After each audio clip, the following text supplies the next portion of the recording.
So this is, I don't know, our third, second, whatever live video it is. So in this live we will be making some cool cars and and enjoying our time here. So it's a pretty fun video because I have a lot of free time today, so I thought to myself I'm gonna make a long live video today. I don't know if actually someone will show up or not, but let's see what's what. So I'm firing automation game now to see what's what. Alright, so we are firing automation, trying to do some cool creations today. Hopefully dudes will start showing up later. So I'm gonna start making something here. Let's see.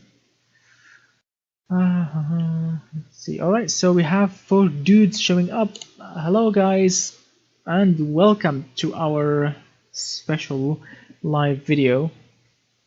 Let me fire up the chats. Oh, 5, that's good. Hello guys, let me just fire up the chat so I can hear you guys talk. Alright, hello. So what we have here, we have Mr. Otis, Mr. Ben Cook, and Mr. Dutchy Gaming, and it's called FBI, and Muhammad Faith Azhar. Hello guys, and welcome. So this video is a regular video that we will enjoy our time watching because I have some free time today. I thought to myself, let's go live and enjoy our time here. So in this live video, guys, I'm gonna the usual thing. I'm gonna ask you to what do you want to see? You want to see a car, an engine, or a special engine from the past that you want to see me doing it. So it's up to you. Yeah, Mr. FBI. Yeah, of course. I'm trying to interact with everyone on the in the chat section. Hello, bro. Hello, Mr. Otis. Really? Wow, getting hit by the hurricane. I just read that. Oh, I hope that you are safe, my friend. Stay safe, and of course, I don't know like the exact procedures when it comes to hurricanes, but I think you need to be in a shelter. Have some hard hat on your head or a helmet or something to protect your head, and some lights and some water, I think. All right. So automation game has fired up. Usually this game takes a little while to fire up because of a lot of mods and a lot of the engines that I've designed in the past. A small high revving V16. Hello Mr. Orange UT Han. Hello my friend. Han. Yeah, sorry about that. Hello Mr. Ben Cook says 1975 BMW M5. In the dead center of it. I can't leave. Oh, I'm sorry my friend. Hope that you are feeling safe. I hope you are being safe, and you and your family, of course. So stay safe, drink some water, and we are here for you, my friend. Like if you want to want to chat with us and waste some time while the hurricane is moving away. I'm not really an expert when it comes to hurricane because I've actually never seen a hurricane in real life. Because usually here we get dust storms in Riyadh in Saudi Arabia. We usually get dust storms and a lot of dust and heavy rain in the winter, but I've never seen a hurricane before.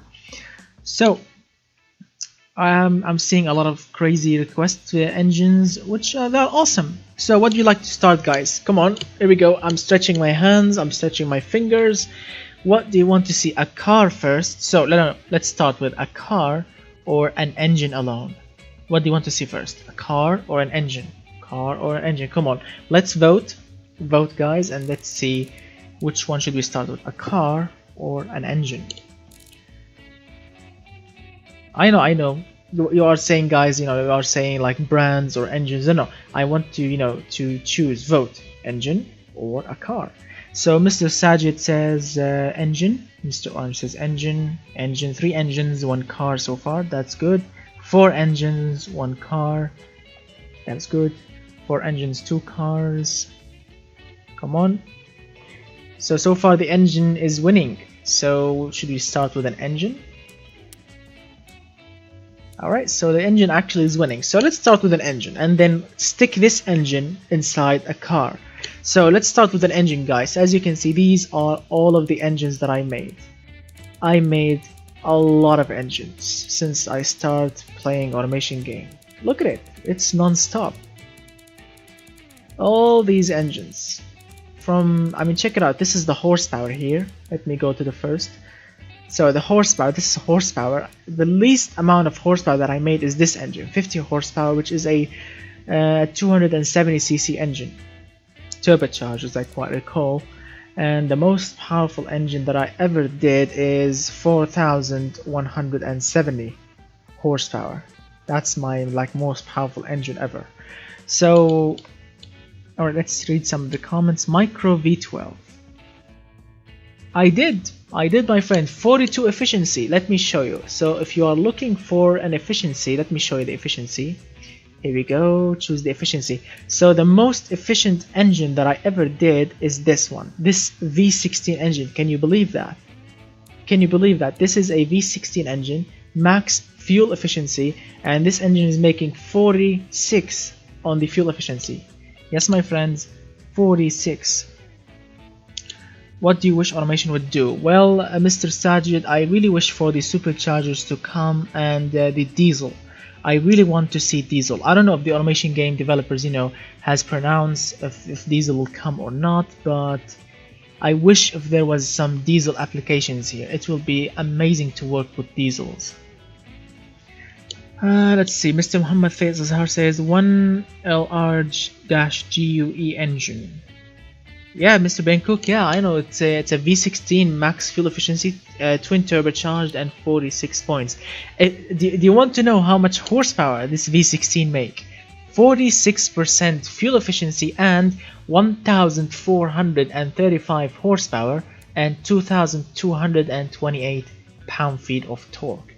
So it's super efficient and super powerful and torquey, but it's a little bit heavier than usual. It's 886 kilograms, nearly a ton of an engine. So yeah, it's not really super efficient when it comes to, fuel to weight ratio, or fuel mileage to weight ratio.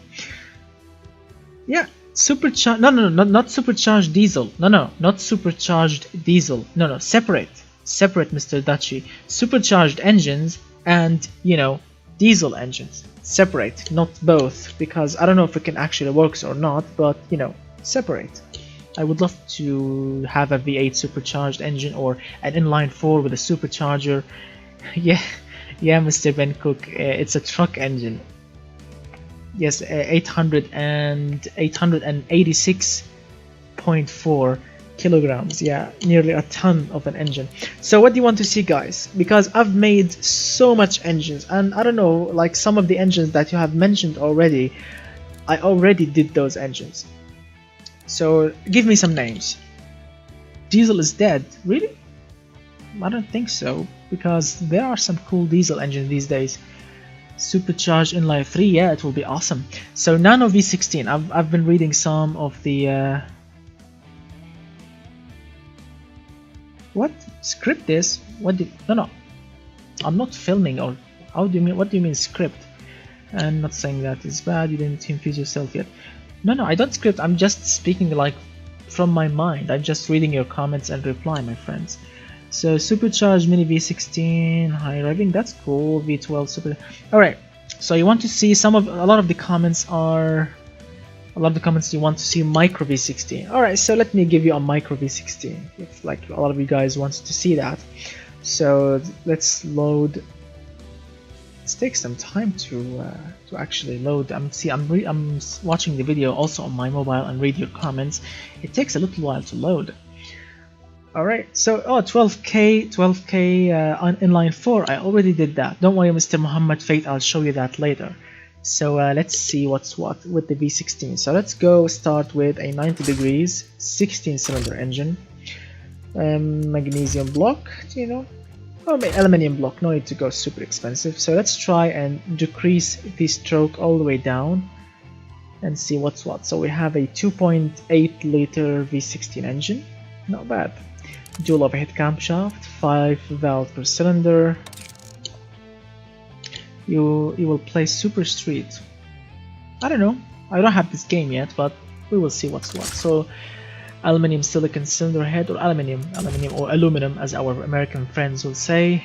Moving on, billet steel crankshaft, lightweight titanium connecting rods, and lightweight forged pistons. I'm gonna keep it on 0 quality for a start and see if it can actually work.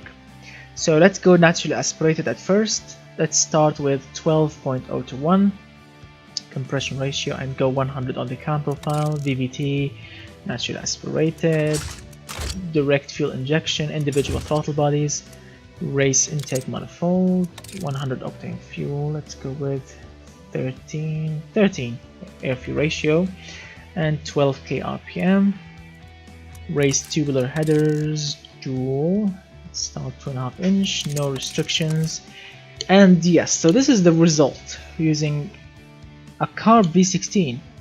Alright, a carb V16, why not? Why not? DCOE 8 carburetors. Yes, 8 carburetors. This is how it looks. DCOE with 8 carburetors. Wow, how much will that cost to buy 8 different or 8 similar Weber DCOE carburetors? It will cost a lot of money. So what we have to do right now, I think we need to increase the quality of the camshaft so we can actually make the engine to rev high. So the power can go all the way to, let's say, 11,000 RPM. That's good. Now ignition. I want to make the power to peak late, but as you can see, increasing ignition will not actually make any benefit. So let's go with 400 horsepower. So the power can peak all the way to 11,100, you can say, RPM. Valve terrain, higher quality. I did. Here we go. Plus 15 quality, my friend. This is a plus 15 quality thing. Cam profile. It's good. Now let's increase compression, because if I increase the ignition timing, it will actually reduce the peak of the power. Let me show you. Yes, it will reduce it. So we can go 55. Let's increase the. Yes, it will decrease the power peak. So let's go this way. Now let's see if the exhaust system is good. Plus 15 quality. Alright, that's good, right? So the power peaks. One thing they should give the engine possibly to rev to 20k. Yes, I mean, if they want, look, I mean, check out the internals. The internals can go all the way to 15,500. So we can actually go big on the engine. We can actually reduce the stroke. Let's reduce the stroke so we can hit the magic mark of 12,000 RPM on the internals. Here we go. So the engine right now is, let's see, no, let's decrease. Oh, I know why. Check it out, guys. So decreasing the bore will actually make the curve a little leaner, a little better than it used to be. So put the stroke on 12,000 RPM because that's our limit, and now decrease the bore of the engine. This way you can actually make the power to peak a little later and make the curve, much more smoother. So 400 horsepower I think will do. Alright, so the power peaks at 11,200 RPM. I know, you can go to higher, much super high RPM limits, but I mean the limit of the engine set by automation developers is 12k, so you can't actually achieve more than that. Let's try, I'm gonna lower the compression and see if the ignition can actually make us a favor or not. No, increasing the ignition timing will actually make the engine worse. So 48 should do, and increase the compression to 13.4 to 1. So the power peaks, my friends, at 11,300. Alright, That's cool. Alright guys, so let's try and fire up this puppy here, because this engine is a 2666cc engine. Yes, that's funny. And 402 horsepower and 242 pound-feet of torque, and it's carbureted, it's not fuel injected, so this should be fun. Yeah, I know the turbo will fill the torque graph, but it will lower the peak horsepower. It will really lower the peak horsepower. So let's fire it up on naturally aspirated and check out these pipes. Wow, 8 individual pipes. They look absolutely magnificent. I love the race exhaust manifold, because check out the piping. It's just a work of art. Wow. Alright, let's see those cylinders dancing. Ready guys? Are you ready? 12,000 RPM. But if I want to make your ears to shatter, let's try and lower the quality of the exhaust system. Yes, we have lost like 5 extra horsepower. It used to be 400, but now it's 395. But check out the loudness, 19.5 points. 19.5 points. Now this should be ear bleeding, so lower your devices guys, so you don't actually damage them. Lower the volume a little bit. Yes, ready, steady.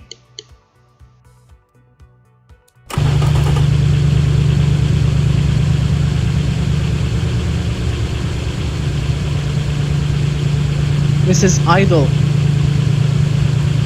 The engine is idling at 1100 RPM. Wow.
Oh my god, that was brutal. I couldn't speak because you can never ever hear me when this beast is screaming. Wow, what an engine. What an engine. Wow.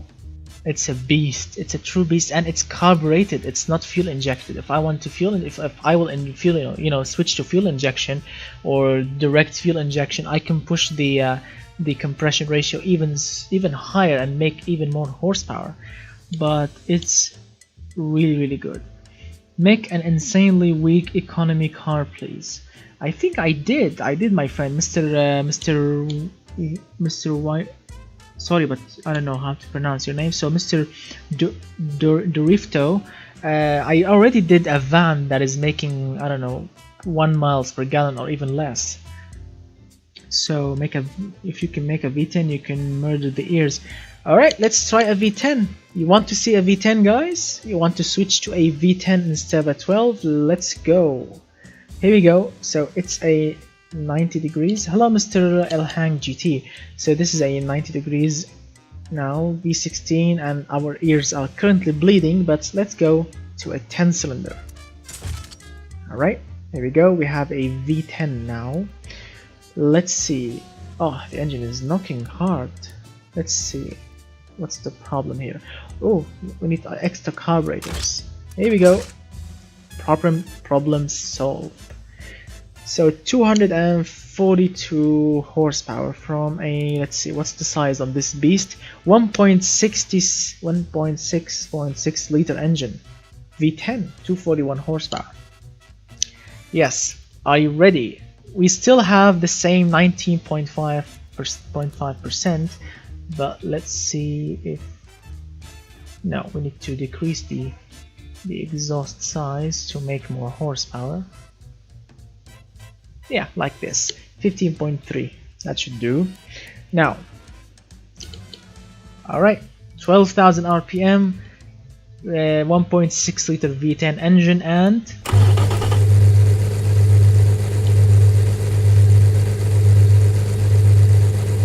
that sounds very good.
Wow, what a beast! A true F1 engine sounds at 11,000 RPM and up. That was an amazing, wow. I love this V10, it's amazing. Wow, the loudest and the highest revving engine ever. I've never actually did something like this, because I did the loudest engines before, and I did at 12,000 RPM engines before, but I've never done, you know, both of them together. That was superb. Hello, Mr. Drifter. So yeah, Trabant 601 engine. So yeah, I can make it, but let's hear all of the engines first. Search for the specs, and you know, give me the specs so I can make it as quickly as possible. Dachi Gaming, put this in a smart car. Alright, so before we put this in a smart car, let's hear all of the engines. Would you like to hear all of the rest of the engines, guys? Would you like to hear them, like the V8, the V6, the inline 4, the inline 6, the boxers? You want to hear them, guys? Alright, let's see what's what. Alright, so what we have here is a V10 90 degrees V. Now let's switch to an 8-cylinder, a V8 engine. This should be good. So let's start with the cross plane first, and then go with the flat plane. Mr. Dachi Gaming, I don't know. I truly don't know. I think Automation developers will give us the V4 maybe in the future. I don't know if they are, you know, will give us or not, but I think they will do.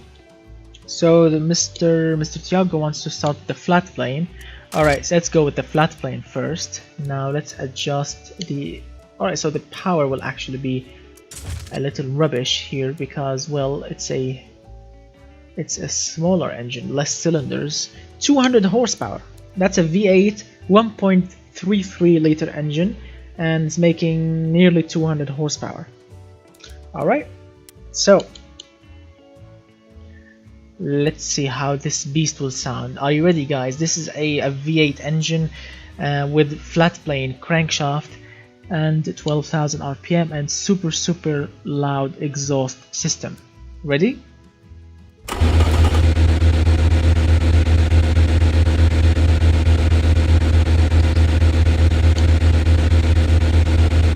Whoa.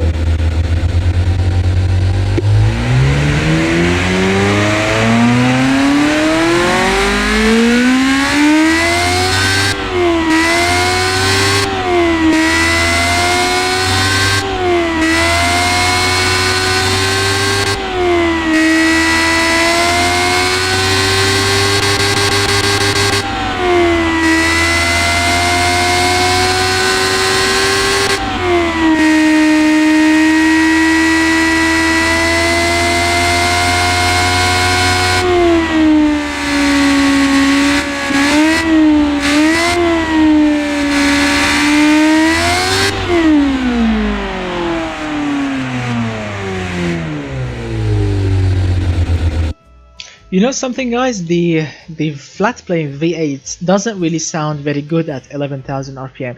I mean, yes, in a Ferrari, you know, usually the RPM goes like to 9,000 RPM, and that's it. And it's you feel it's correct, because more than 9,000 or more than 10,000 RPM, it will sound like, you know, dog. You know what's the word? I'm not gonna say it. Really, I'm not kidding. Like, you feel that the limit of the, you know, the beautiful noise coming out of this engine is 9,000 RPM, no more than 9,000. Yeah, so not really a good, you know, sound, you know, engine. So let's try and go with a crossplane, you know, a typical American V8 engine that can rev all the way to the moon. Yeah, Mr. Drifto, the Trabant, you know, specs, write them all in a single comment, so, you know, I can pause on your comment and do the correct engine. So let's continue now that we have the crossplane. So the crossplane, guys. Mr. Drifter, yeah, I will do it. Don't worry. Just, you know, put them in a single comment, not in a separate comment, so I can, you know, pay attention to your engine and make it correctly. Because if you are writing them in a separate comment, it will get mixed up, and yeah. So now the crossplane, guys. The same power, use different things like reliability and smoothness. No one cares. And let's fire up this beast here. Hello, Mr. M3 Gator.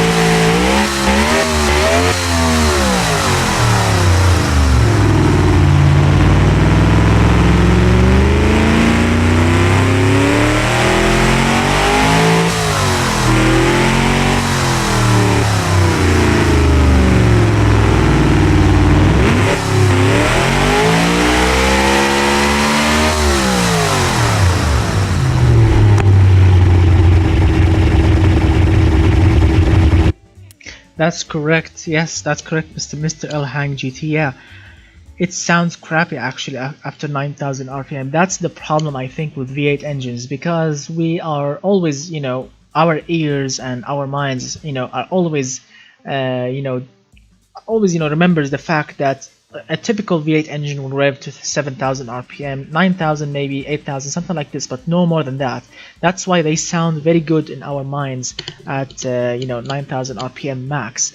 But more than that, it's just a total waste of, you know, of RPM, really. So the best engines to sound so far are the V10 and the V16. The V8 is not really a great thing actually to rev super high to the moon.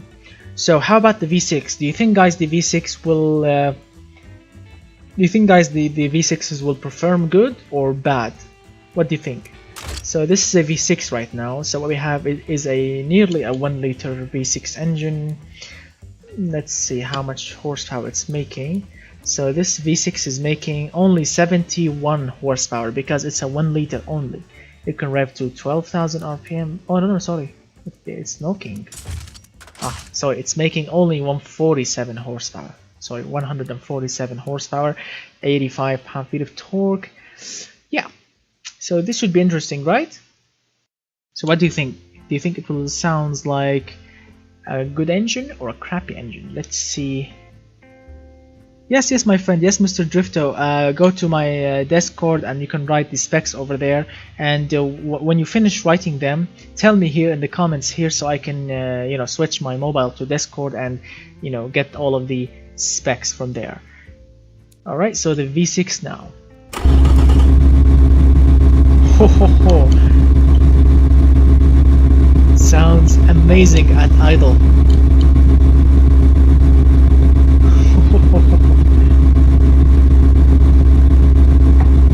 Oh my god. I love the sound of it. I love the sound of it.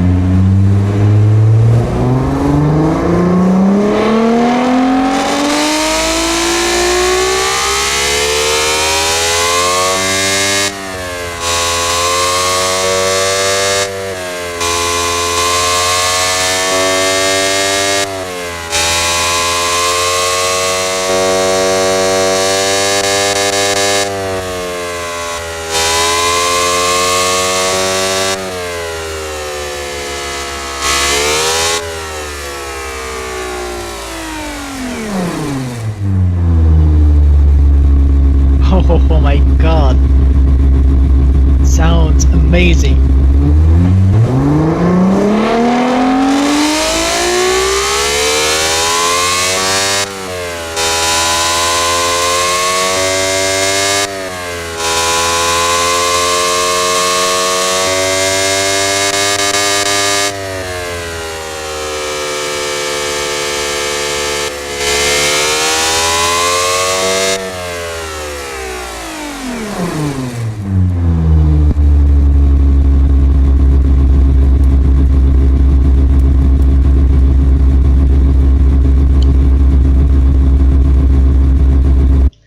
Guys, really, if you are wearing a headphone, you can actually hear the vibration of this engine at idle. This engine is idling at 1400 RPM. This is the idle speed.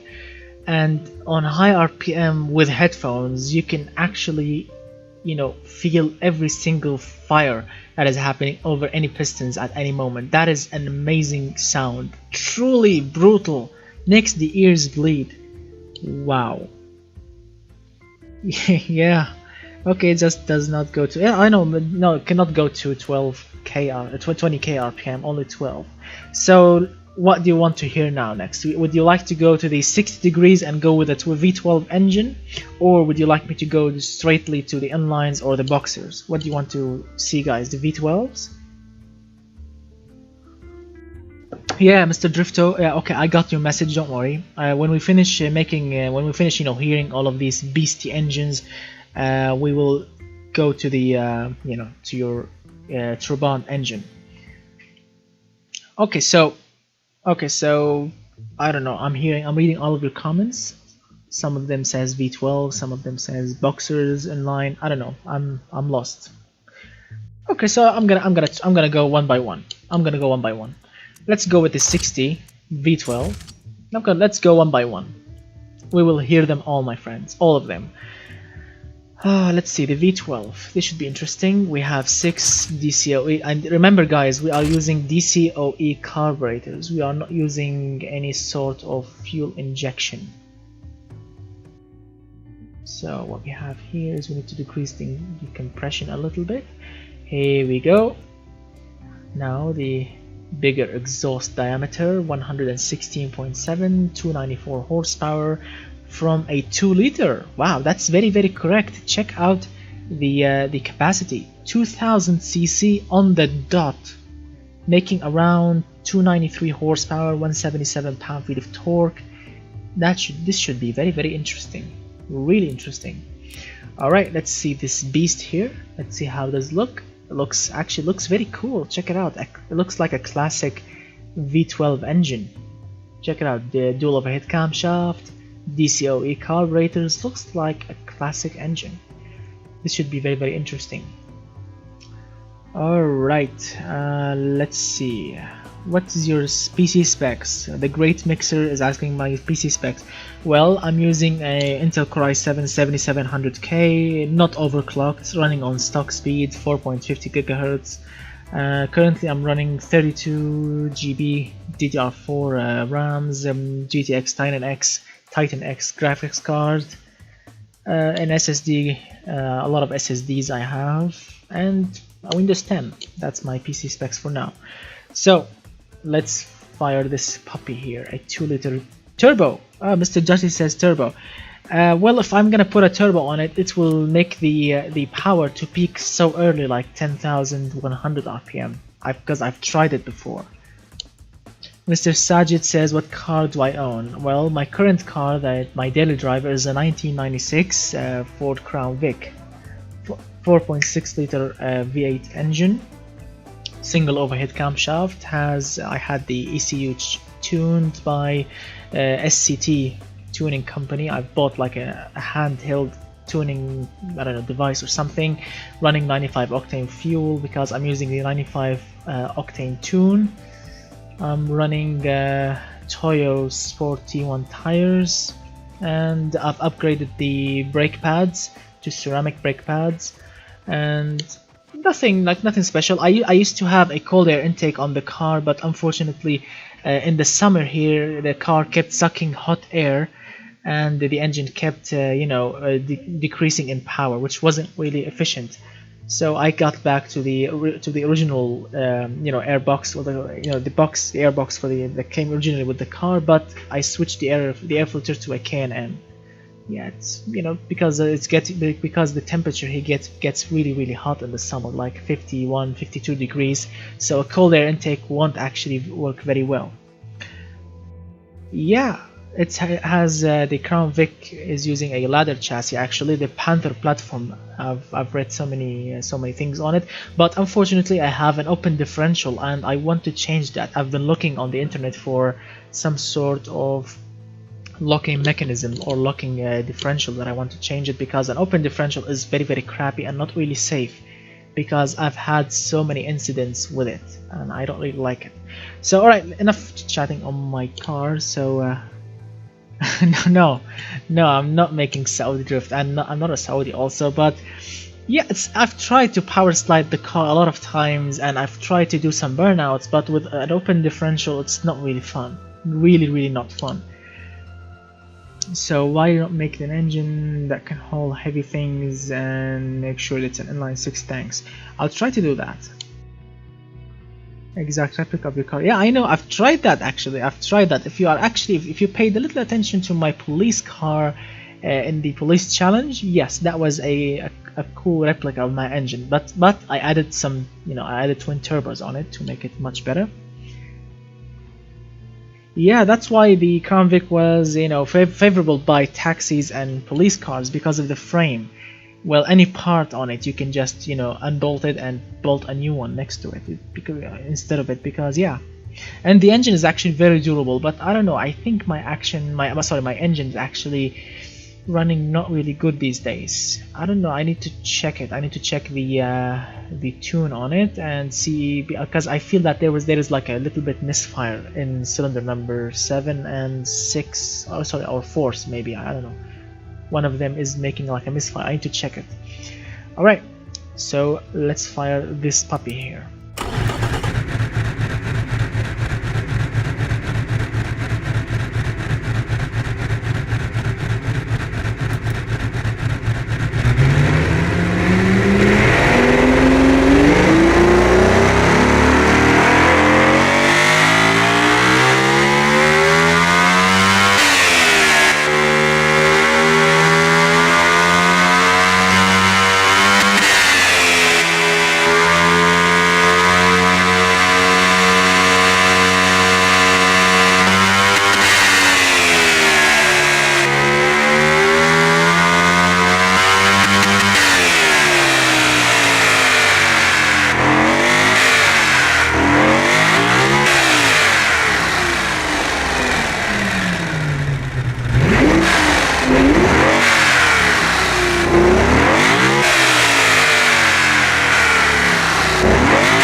Yeah, it sounds a little weird, to be honest. Yes, it sounds not bad at minimum range RPM, like 3000 to 6000, not bad indeed, but more than 6000, yeah, you feel like you are pushing it over its limits. Although the engine is running super healthy, but yeah, it doesn't really sound like a good engine. So the bit that a lot of you guys are waiting for, the inline 6. A lot of you guys love the inline 6 engines. Of course, a lot of us love these engines because they are super simple and they are super reliable on most cars, and of course because they are super legendary because of the 2JZ engines and the RB, family. All right. So what we have here is a 9.999cc engine, a 1 liter engine. Yes, Mr. Samo Star car. Yeah, I made more than, what is it, 28,000 engine, 28,000 horsepower. No, my friend, you can't do that. No. The highest horsepower, Mr. Samo, that I reached in automation game is 4,170 horsepower. You can't go higher than this. I mean, 4,170, and you have some sort of stress on the pistons. Yeah. Sounds like a GMC Envoy engine from 1,300. Yeah. Maybe there are a lot of Envoys here, but I've never driven one. Maybe make a 2.6 liter inline 4 that can rev to the moon. Yes, it can rev like to 9,000 rpm, 10,000 rpm, but no more than that. Yeah, because the bore and stroke. V16 LS style engine. I think I don't know, did I do that before? Did I stick like two V2 LS engines, you know, to make a V2 a 12.4 liter engine, because a 6.2 liter VLS engine, I don't know, maybe I'll try that, but I need to make the Trabant engine when we finish making these beasts here, because I promised Mr. Drifto. So let's see here what we have. Let's try, alright, DCOE, triple carburetors, and let's see, let's push the 13.4, make the exhaust system to work perfectly. Alright, 2.2 inch exhaust diameter. And are you ready, guys, for the inline 6? Put the VQ6 in the smart. Do inline 5, work with the carbs. Don't worry, my friend, Mr. Otis, I'm gonna go every single engines. We have started with V16, V10, V8, and V6, and the V12, and now we are running an inline 6. So are you ready to hear the inline 6, 12,000 RPM, the loudest exhaust system ever? 1200cc V8. I made that before. Compare the sound. Alright, let's see.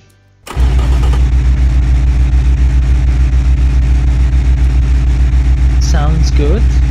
Similar to a V6 maybe.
Well, sounds good at idle and sounds good like all the way to 8,000 RPM, but more than 8,000 it starts to feel like, you know, just screaming. There is no more, you know, sporty noise into it. It's just like screaming.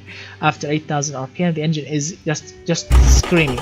So what's happening? Oh, I pressed the button by mistake. Which button actually starts the car? I've never actually known that.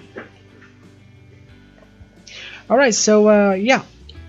So what do you think about this inline 6? So Mr. Sajid says sounds like a crap because it's choppy, but how about 850cc V16?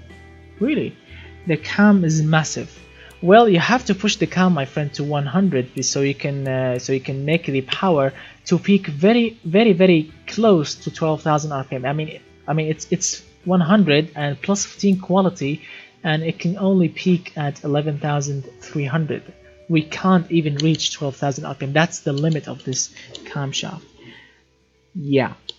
So let's try and go with your favorite, everyone's favorite, the inline 5. The inline 5. So what we have here is an inline 5 engine, aluminium block, 833cc engine, 12,000 RPM limit. That's good. Let's try and decrease the exhaust size. That's perfect.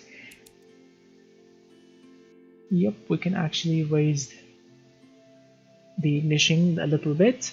Alright, so we have 118 horsepower engine, 71 cc engine. Alright, so let's add an extra carburetor, extra 2 carburetors. Alright, this way we have more power. 123 horsepower, 74 pound-feet of torque. That is good. And it's reliable. It's smooth as well. That is very good. I like the inline 5. So this is the inline 5 engine. We have 5 dancing cylinders in a line shape. And check out the bends on the exhaust header. Now that's what I call an art. Can you imagine the dude who will weld these bends on this exhaust header? Check it out. The first cylinder goes here and then down all the way. The second cylinder goes from down there and make a corner and go down there. The third cylinder goes from here, the middle, goes the other way and down all the way to the rear. The fourth one goes up, down, and all the way. The final one, the fifth one, goes down, up, down, and then to the rear. Now that's what I call an art. Really, really good. So check it out. We have 3 individual DCOE, and check out the, oh my god, check out the bug in this game. the third carburetor it's out. What's wrong with the game? Yeah, glitched, bugged, whatever the name of it. Yeah, but I don't know, they should fix that. Yeah, alright, so let's get back like this and let's fire this puppy.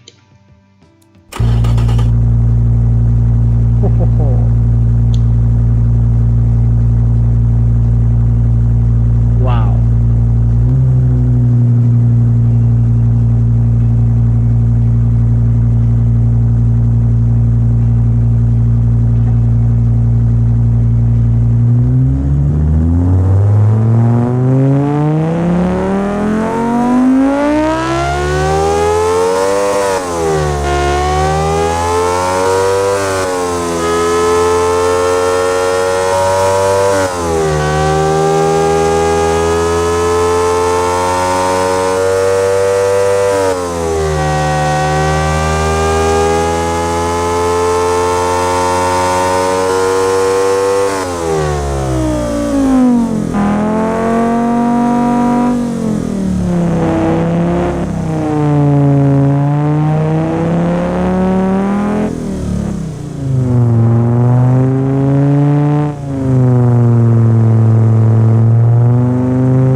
Wow, that is by far a true amazing engine.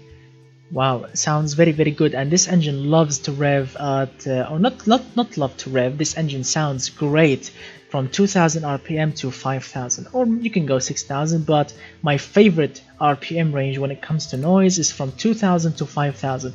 This range here is just a brutal, like it's like a V10, but you know, much deeper and much brutal. I like the inline 5 engine. That was a true great engine to be put in automation game. And if you actually pay close attention, if you can actually, you know, pay close attention, check out the fifth cylinder. Where do you think this fifth cylinder is connected to? Do you think it's connected to the crankshaft? No. Check it out. The whole fifth section, like the carburetor and the fifth cylinder, is actually connected to the shaft that is measuring the power and the torque for the engine. That is not really good, you know, that is not really a good thing. The developers should actually fix that. Yeah, so the whole inline 5 engine needs some attention by the developers. So, and that is also a funny thing they should also attend to. So let's go and make the inline 4 engine. Yeah, I know, nice job, yeah. So now the inline 4. Here we go. So what we have here is a 666cc engine, inline 4. Let's see, I want to see the specs on this beast. So far so good. twin DCOE carburetors, and here we go, 1.8-inch exhaust diameter, no restrictions whatsoever, and making 98 horsepower, not 100, 98 horsepower and 59 pound-feet of torque. And the engine weighs 50 kilograms. That is light. That is light. You can actually lift that. Alright. Are you ready, guys, for the loudest and 12k RPM inline 4 engine? Let's see the internals. 4 dancing cylinders working in a perfect harmony, and the same mistake. Oh my god, the developers, they need to pay attention. Check it out, the same mistake. The 4th cylinder is riding and connected to the shaft, not the crankshaft. Wow, that is... I'm speechless. Alright, so let's fire this small beast here. Sounds funny. Sounds funny, actually.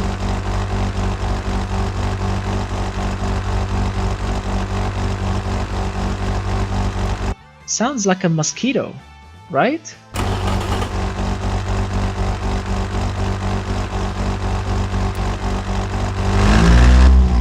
Ho ho ho.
So this engine sounds crappy at idle and not really good at... What's happening? Alright, so it sounds, as I said, crappy at idle and let's say 1000 RPM, not really good, but at 2000, if you are wearing a headphone, yeah, it will sound brutal at 2000, 3000 RPM, but more than that, the engine is just screaming hard all night, all day long. So Mr. Samuel Starker said he's been writing 850cc V16. My friend, we have made that. I mean 850cc. I don't know. I think the what's the minimum size that we can actually go with the V16. So when we finish these engines, I will show you like what's the minimum size, and then we will be making the Trabant engine. But let's finish these engines first, my friend. So sounds like my washing machine at idle. Oh, that is funny. Alright, so the inline 3, and then after it we'll be switching to the boxers. So 3 bangers, 3 cylinders. Yeah, that should be interesting. So 3 cylinders, a 500cc engine, or 499 to be specific, a single DCOE carburetor. But what we need to do here is to decrease the compression to make it work. Here we go. So the inline 3 engine. The inline 3 engine is 500cc engine, 72.5 horsepower, 42.5 pound-feet of torque. So it's like a mini bike engine, right? A mini bike engine that can go to 12,000 RPM. Right. So the inline 3. Are you ready, guys? Now this should be interesting, right? And the same problem. Oh my god, the developers, they should really pay attention. Even the 3-cylinder, I don't know what's happening. I think the whole engine should be moved slightly to the front. Check out always the last cylinder is riding on the shaft, not the crankshaft. They should move the engine a little bit further to the front. All right, Mr. Ardiano, Argentina, you can make an F1 engine. I've tried in the past to make a real F1 engine using the real specs, but that was a failure. And I've also tried to make the NASCAR engine, the V8 engine. That was also a total fail because not much specs you can find on the internet. And even if you find the correct specs, automation game, it's not like the real life. You can't actually get the same numbers. Yeah, and also the RPM limit will fail you because it's only 12k in automation game, and F1 engines can go super higher than that. So yeah, I apologize, but no, it's not possible. But we can make the same noise. We already did that with the V10, you know, 5 minutes or 10 minutes ago. So let's try the inline 3 now. Are you ready, guys? This should be very interesting. And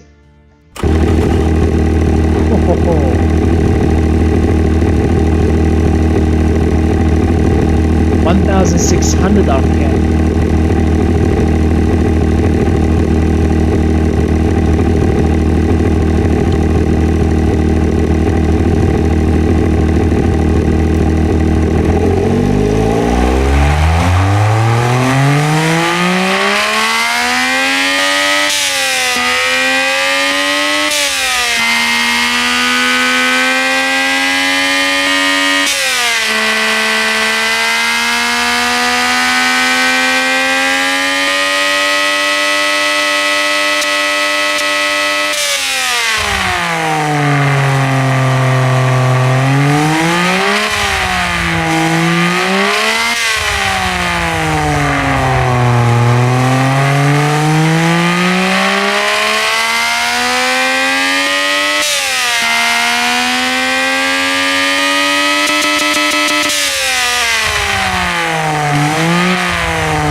Wow, this engine is by far the loudest engine.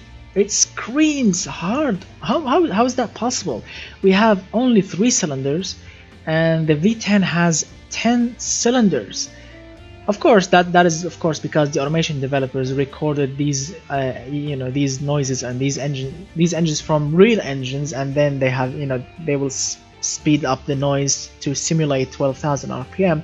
But in real life, I don't know if it's possible for a 3-cylinder to be louder than a V10 engine. That is brutal. I mean, my headphone started to shriek and I don't know what's happening. I think I destroyed my headphones. That is an absolute beast. Wow. And it's only 72 horsepower. Can you imagine having this engine in a bike, 500cc 72 horsepower engine, but screams, and the whole city will hear you coming hot from the other side from the street. Oh my god, that is a truly loud beast. Whew. Wow. So let me read some of the comments. Real motorbike engine, you need to hear the Caddy F3 without a muffler. Actually, I think I heard that, the F3 without a muffler. I think some idiot drove by my house because there is a close highway, like, I don't know, nearly close. You can actually reach it on foot. And some idiot drove, I think, with a Ducati F3. I think my neighbor was downstairs or very close, and he saw them. He saw like some bikers, three or two bikers. One of them is riding the F3, a blue one, and yeah, I think there was no muffler on it, and it was just screaming hard. He was just playing. I think he was, some idiots, when they are on their bikes, they will just push the clutch to disengage the gearbox and will just start to rev the engine super high and scare everyone. Yeah, and that was it. Whew. Wow.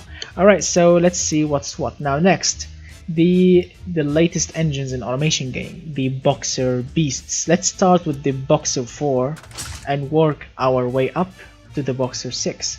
Check it out, check out this beautiful arrangement for those 4 pistons. I like the Boxers, they are very cool looking, and they provide low center of gravity for the vehicle, but they are not really good to producing, you know, very good amount of horsepower. The Boxer 6, yes, the Boxer 4, not really.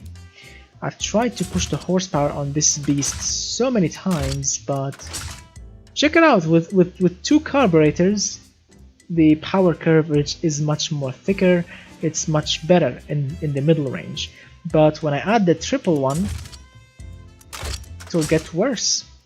Let me see the shape of it. So this is... Oh, now this is disappointing. Check it out, guys. What we have here is twin carburetors, right? One here and one there. That's correct, right? Now let me put the third one. Where is it? Where is the third one? They should cancel this. This is not correct. They should cancel the third option. Wow. No, it doesn't really work. Triple carburetors will not work. No. That was rubbish indeed. So twin carburetors. Let's get back to the exhaust section. So we can actually push the compression ratio a little bit further, raise the diameter to 1.8 inch exhaust diameter. This way we have 98.6 horsepower from a 667cc Boxer 4 engine and 58 pound-feet of torque. 51 kilograms. That is good.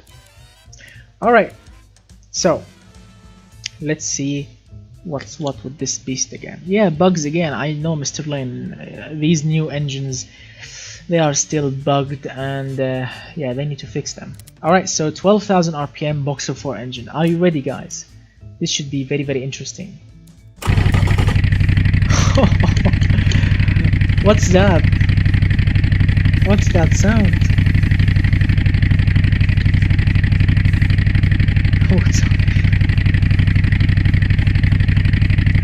Wow.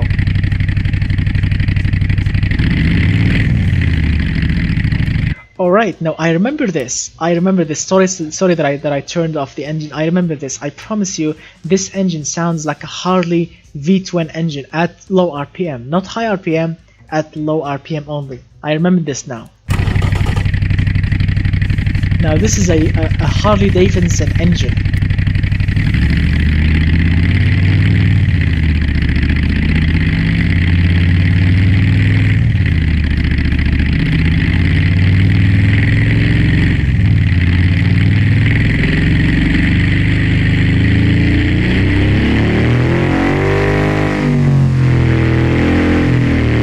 This is Subaru.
This engine is so by far the funniest engine, because what's wrong with this game? Just keep firing the engine when I finish. Alright, so this engine is really funny because you will hear 3 different engines noises in a single engine. A Harley Davidson from 1000 RPM to 3500, and then from 4500 to 8000 a Subaru engine, or Subaru, whatever you want to call it, and then from 8500 to the max, something totally different, screaming really hard, which is not really efficient for a single engine. I was closing the door. So yeah, that's the Boxer 4, a funny engine with 3 different noises and not bad actually noise at low RPM and at high RPM. So the rev multiplier, what do you mean rev multiplier? You mean this? And let's see, what is it? The motion blur, what is it? I always forget. Here we go. Engine rotation multiplier. 1.14, that's 0.14, that's the game original or the default. This is the default setting, my friend. Yeah, that's the, I mean, I thought to myself I'm gonna put it on 0.10, 0.10, you know, to make it more realistic, but this is the default setting, so I'm not gonna play with it. Let's see. Alright, so now the last one before we start making cool engines. Let's see, the Bshar 6. Now this should be cool. This should be really cool now. So we have 6 cylinders now, and check out the exhaust pipes down there. Whoa, check out the lining. So it will come down, go doing like, you know, 90 degrees bends. That is really cool. Alright, so let's see what's what. Alright, so you want to see it 0.1. Let's see 0.1. Here we go. 0.01.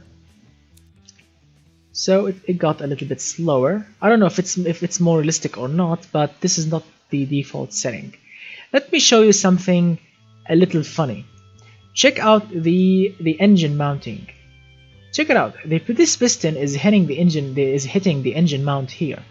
And this one also is hitting the engine mount also here. That is some really bad engine mounting system. Yeah, and as always, we have two cylinders riding and connected to the shaft that is going to the machine that is measuring power and torque. Alright, so let's see what's what. I want to fire this beast, but first let's make sure that it's running healthy, because let's see, do we have the same problem? What's that? I want to see what's that. Check out the carburetors. They look weird. I don't know, is this a real DCOE carburetor? Twin, triple, the same problem as well. Doesn't really work. That is not good. Alright, so what we have to do here is drop the compression ratio by 1 point. So we have 137 horsepower, and with a bigger exhaust diameter, 2.2-inch exhaust diameter, we have 148 horsepower. Yes, Jackass mounting system. Yeah, that is really cool. Alright, so let's see how it will actually work. Alright, so we have 147 horsepower, 86.5 pound-feet of torque from a 1 liter. That's cool. 1 liter exactly Bshar 6 engine. This should be interesting. So let's see what's what.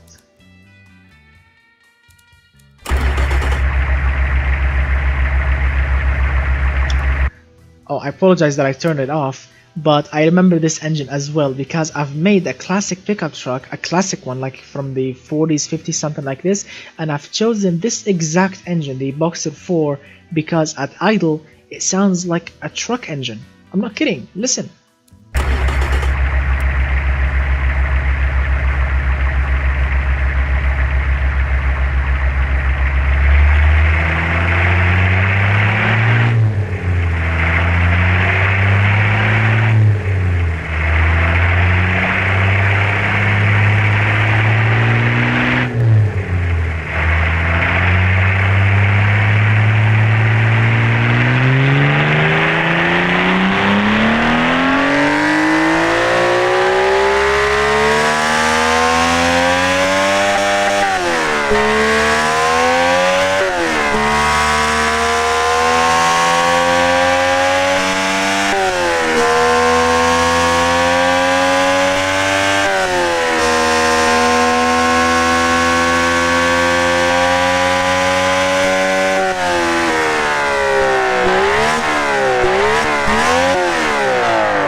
engine sounds very good actually. I'm very impressed. Of course, I like the low RPM sound because you can actually check the video after you finish watching this live video. You can see the Boxer 6 pickup truck. It's a very classic pickup truck. I drove it on the Utah map, and I've chosen this specific engine with low RPM limit, like 4000 is the RPM limit on that truck. Manual 4x4, you know, pickup truck, and it sounds amazing, really good.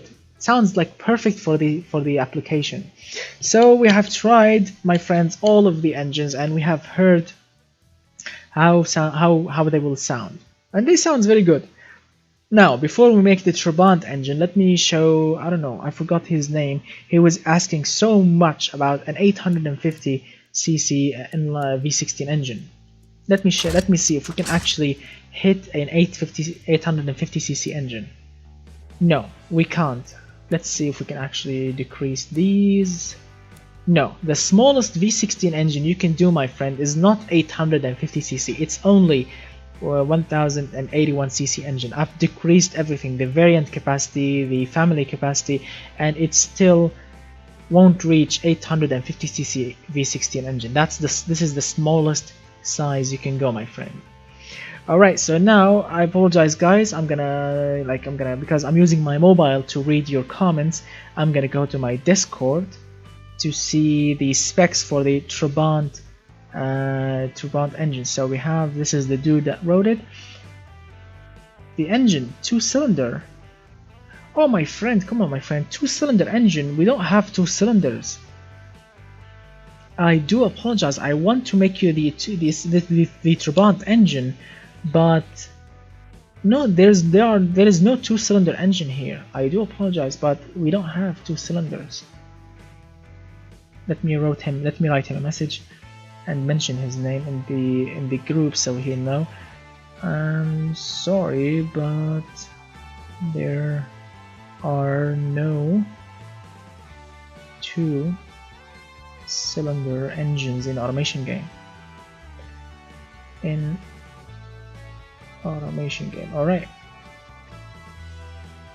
Alright guys, so the Trabant engine was, yeah, the Trabant engine was, you know, a bit failure. I thought it was a 4-cylinder or a 3-cylinder, but I've never actually driven one, or I've never actually seen one in real life. I don't actually know if that car has a 2-cylinder. And yes, 2-stroke. Yeah, I remember. I've watched the Car of the People special, Top Gear special, and I remember James May talking about the car that has 2-stroke engine, and it's really toxic. And also, yes, we don't have the 2-stroke, you know, the 2-stroke option here. Whew. Really, but I mean, Mr. Vlad, if you want, I can make it with 4-cylinder, but we don't have a 2-stroke option here, only 4-stroke. So if you want, let's see, where's the Discord? Here we go. So let's see, 2-cylinder, 2-stroke, auto engine. Alright, so let's see, let's go increase this, increase that. Here we go, an inline 4 engine, cast iron. I'm gonna assume it's cast iron. Displacement 72 on the bore. Here we go, 72 on the bore and 73 on the stroke, which equals a 1189cc engine. It's not really realistic, and I'm not actually an expert when it comes to 2-stroke engines. But what do you think? A push rods? What do you think? The Trabant has push rods? What do you think? The Trabant has push rods or an overhead valve? Sorry, an overhead cam, or what? I've never actually seen. Wow, that is cool. Alright, so what do you think, guys? Whoever knows any information about the Trabant and what valve terrain the Trabant uses, push rods, overhead cam. I think 2 overhead valves, yeah, because it's a classic car. So cast iron also head, I'm gonna assume. Check out the pistons, because we have so much high compression and the pistons are actually curved up which is cool. So let's see the compression ratio. It has no cam. Alright, so that's why, because it will not work. Single overhead cam or overhead valve. Come on guys, what do you think should we use for this engine? Single overhead cam? This is a single overhead cam. Mr. Vlad says single overhead camshaft. Mr. Sajid says it has no cam. Really? A two-stroke is not. Actually, it's a little. It's a little different. Not super realistic, but not really different. So, what should we do? Head and valve, my friend. Single overhead cam or overhead valve? Come on, guys, choose.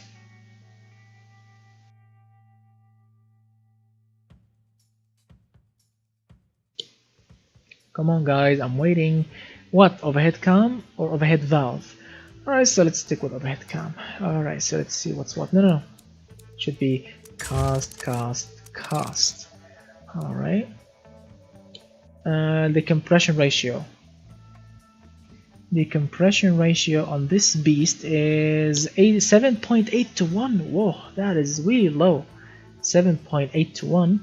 And the cam profile should be in the 30s, no VVT of course, zero quality. Yeah. And what fuel system should we actually use, guys? What do you think the fuel system is? What kind of carburetor, or what kind of carburetor do you think it should run? Mr. Derek, hello, Mr. Derek Barlow. So we are trying to make, not a replica of a Trabant engine, something similar. 2 eco carbs, okay. 2 eco carbs or single eco carb? There you go. This is a single standard running on 80 octane fuel. I don't know if it's gonna work or not. Maybe it will knock so hard. I'm not really sure. So. Let's try 4000 RPM, zero quality, and the engine failed to knock. What's the point on the knocking? Oof, the engine requires 91 octane fuel. Yeah, show the cost log. And let's say baffled, reverse flow, and zero quality. What, 36 horsepower? Single to make it even crappier. Yes, of course we are running on a single eco. Here you go, this is the engine so far. Of course it doesn't look like a realistic engine, but not bad, right? So the power on this beast here is 36 horsepower. Let's see how much we can actually rev the engine. 5,000, 6,000, we can actually go to 6,000 RPM. Not bad. 39 horsepower, my friends. 39 horsepower. Yes, the power.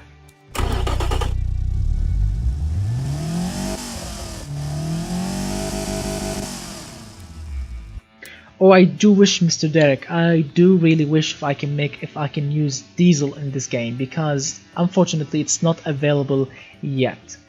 I do apologize, but it's not available. You can actually run the engine super low when it comes to air fuel ratio and enjoy the power, but not really. Wow. So 39 horsepower, that's all we can get. 39 horsepower. Yeah. Yeah. So Mr. Derek, if you have any suggestions, I would love to hear it. Like if you have a suggestion for an engine that you want to see, if you already know the specs, I would love to see it. It's okay, go nuts, tell me what do you think about this engine and what do you want to see. So Mr. Lin says, haha, great for city. Yeah, great for city. Crap box.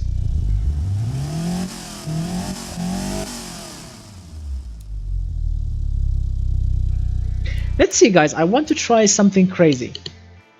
Are you with me, guys?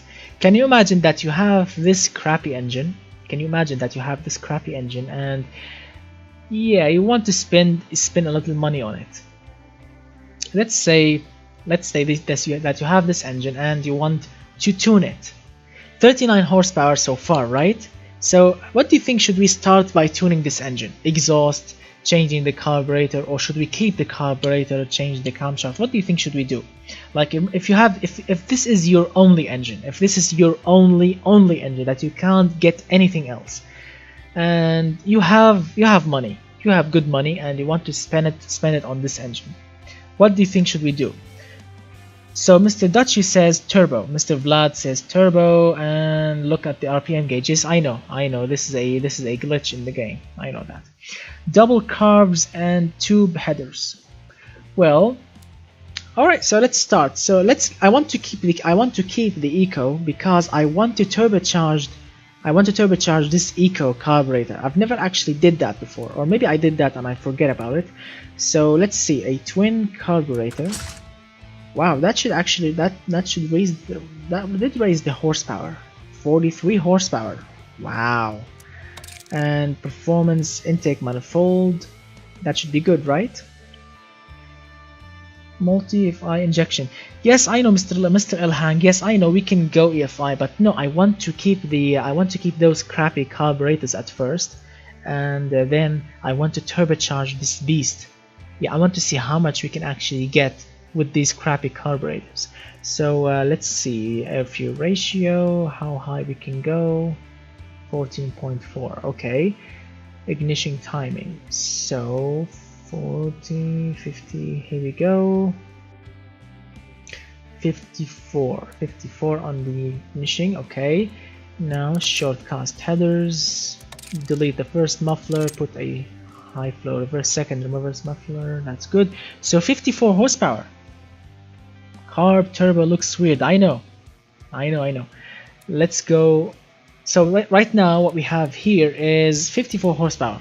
Now let's fire this beast. Let's fire it and see what's what.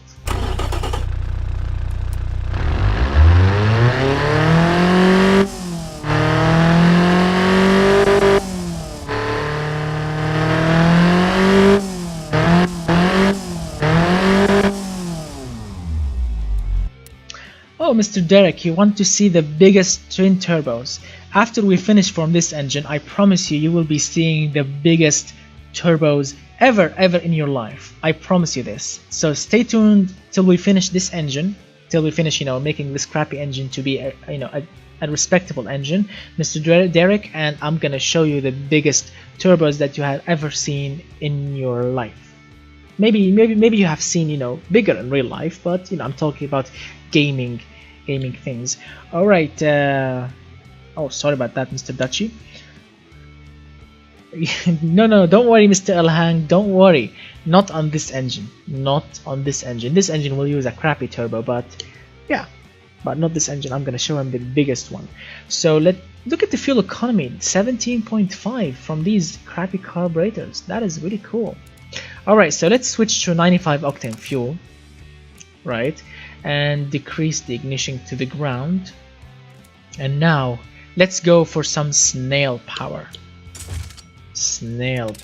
All right, let's see. Ratio to the moon, small, not really good. 70 horsepower with a turbo.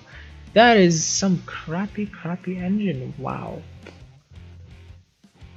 that is really disappointing. 12 psi of boost and not much is happening actually. What's wrong here? The fuel system can't cope with the current levels of boost. So the maximum we can push in this stupid engine is 10 psi. Wow, that is actually some really dog power or cow power, not a real power. That is disappointing. So cam profile, let's see if we can actually make this a beast. I want to use 0 quality parts, remember that. I don't want to use like plus 15 quality parts because remember, this is a crappy engine and you want to keep it crappy. So yes, take your time, Mr. Dutchy. Snail power, yeah. So 87 horsepower. Now that's a proud moment. No restrictions whatsoever.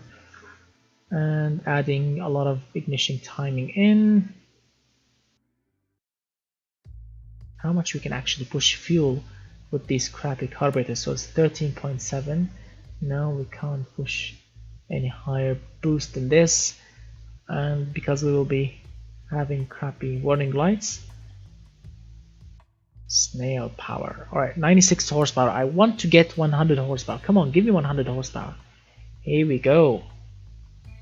Now let's raise the RPM.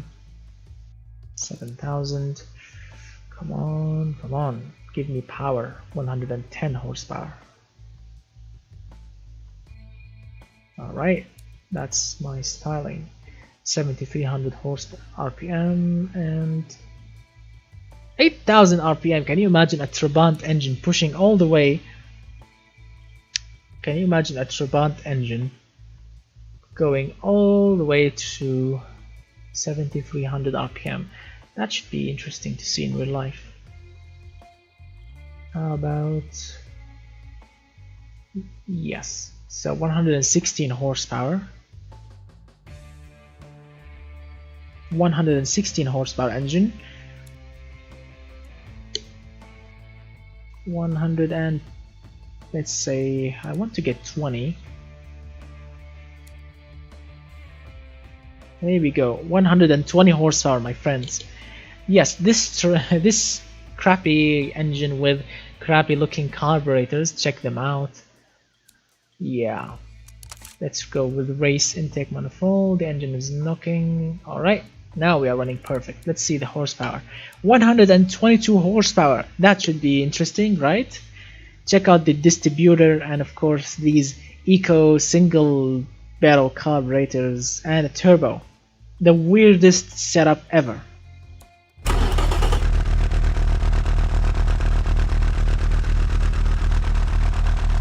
Where are these? Wow.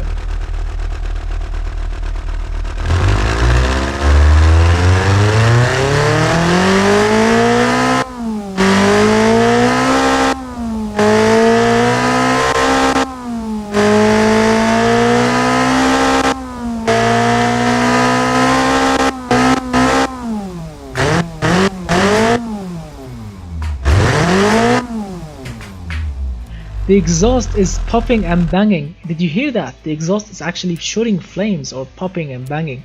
That is really this 120 horsepower engine is wow.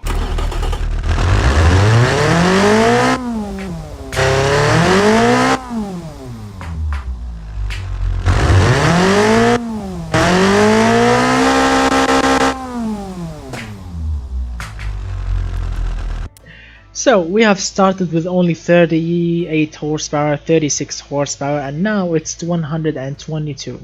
So I've been reading in the comments that I should have pushed the compression ratio, you know, pushed it even higher in naturally aspirated. Alright, so let's go naturally aspirated again.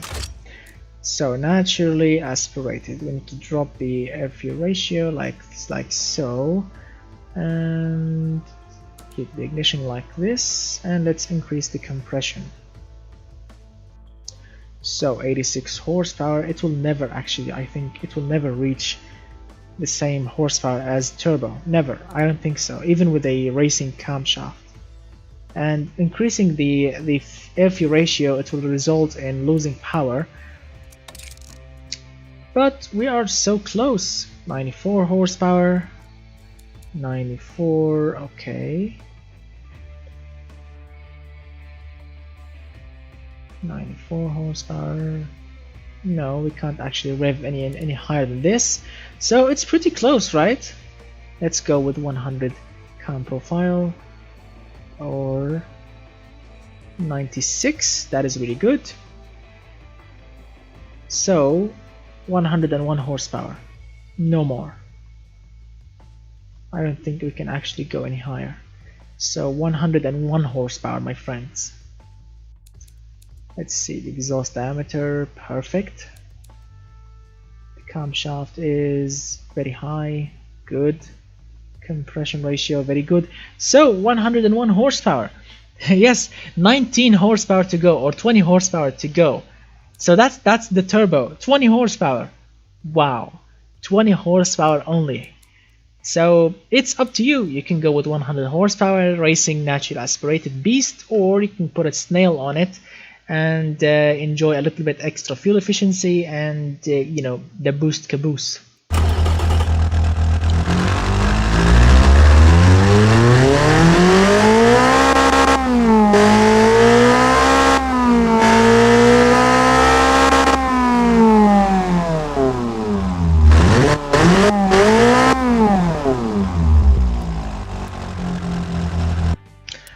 Oh, I'm sorry, Mr. Otis. I hope that everything will be okay, and I hope that you are guys, you know, safe and sound, and be careful, and you know, keep the food supplies and the water supplies very close to you.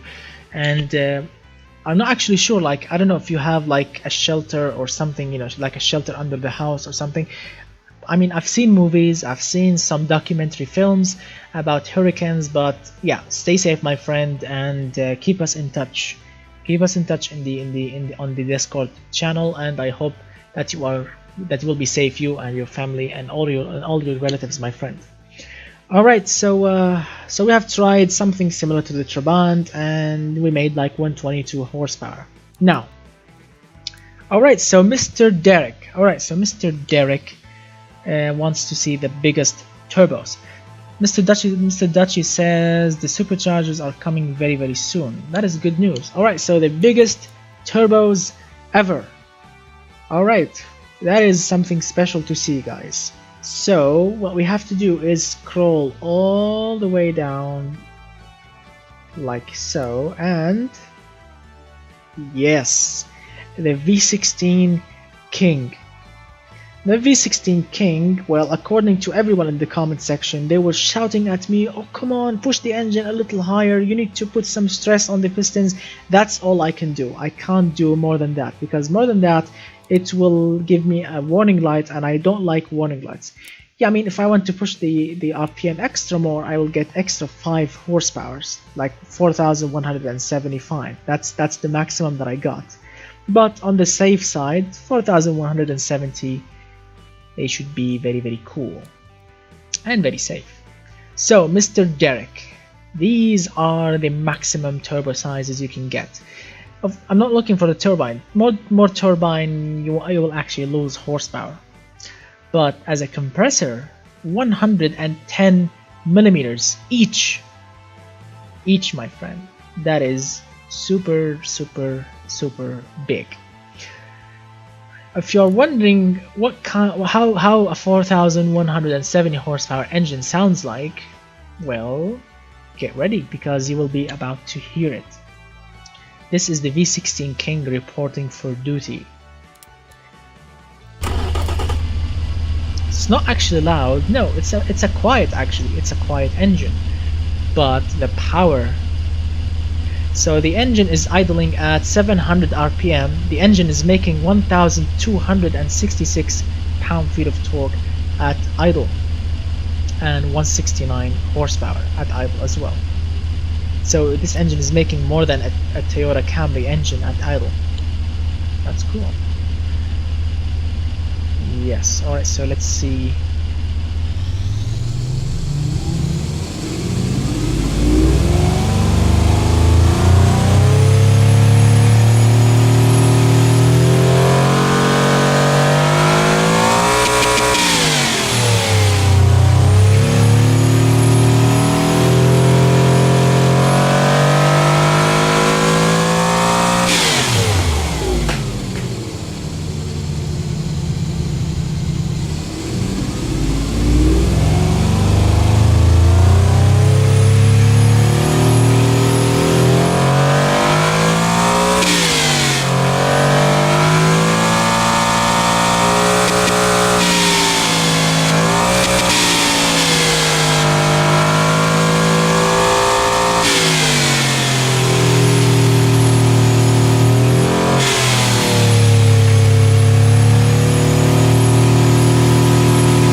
Wow, what a beast. I really love when the turbos kicks in, you can actually hear the boost. The boost is pushing in and making 3,945.5 pound-feet of torque.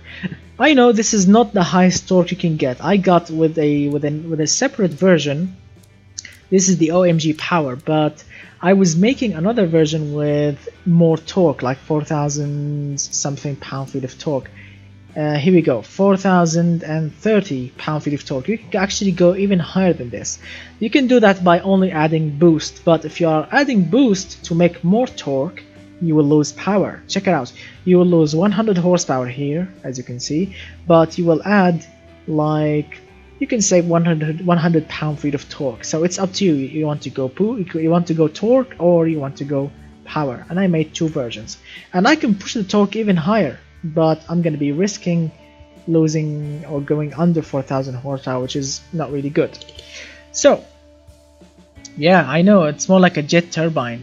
It's really loud when the boost kicks in, because we have made in the past the Automation Kings playlist series. We have made the V16 King, the V12 King, as you can see, and the V10 King with 3,500 horsepower, and the V8 King, of course, and the V6 King, and where is it? Where's the V6 King? Here we go. The V6 King, 2,283 horsepower. The Boxer 6 King, it's been a while. And the, where is it? The Inline 6 King, the Inline 5 King, the, where is it? The Boxer 4 King, the Inline 4, and the Inline 3. Where's the Inline 3? I don't know. It's, here we go. Inline 3 King. So, can you imagine, my friends? Can you imagine 3 cylinders with a 3-liter capacity making 1,257 horsepower? Only 3 cylinders. Let me show you. 3 cylinders only. Yes, I know the turbo is extremely laggy, and I do really mean extremely laggy. Yeah, because check out the size of the turbo. Check it out, it's more than the half the size of the engine, 84.5 millimeters. And yes, it's super laggy. I know, it will require a lot of RPM to push the turbo. Yeah, so let's see what's what. And have you seen the boost? 43.5 psi of boost.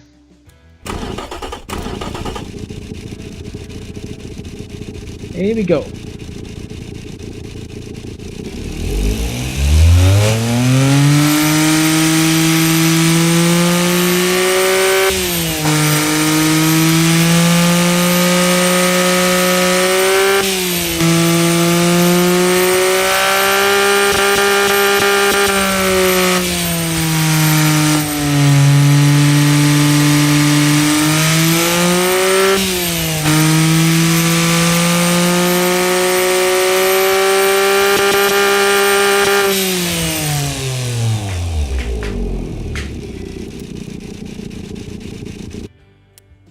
Wow, 400 horsepower each cylinder. That is an amazing. Each cylinder is a 1 liter, so it's a 3-liter engine, and each cylinder is making 400 horsepower.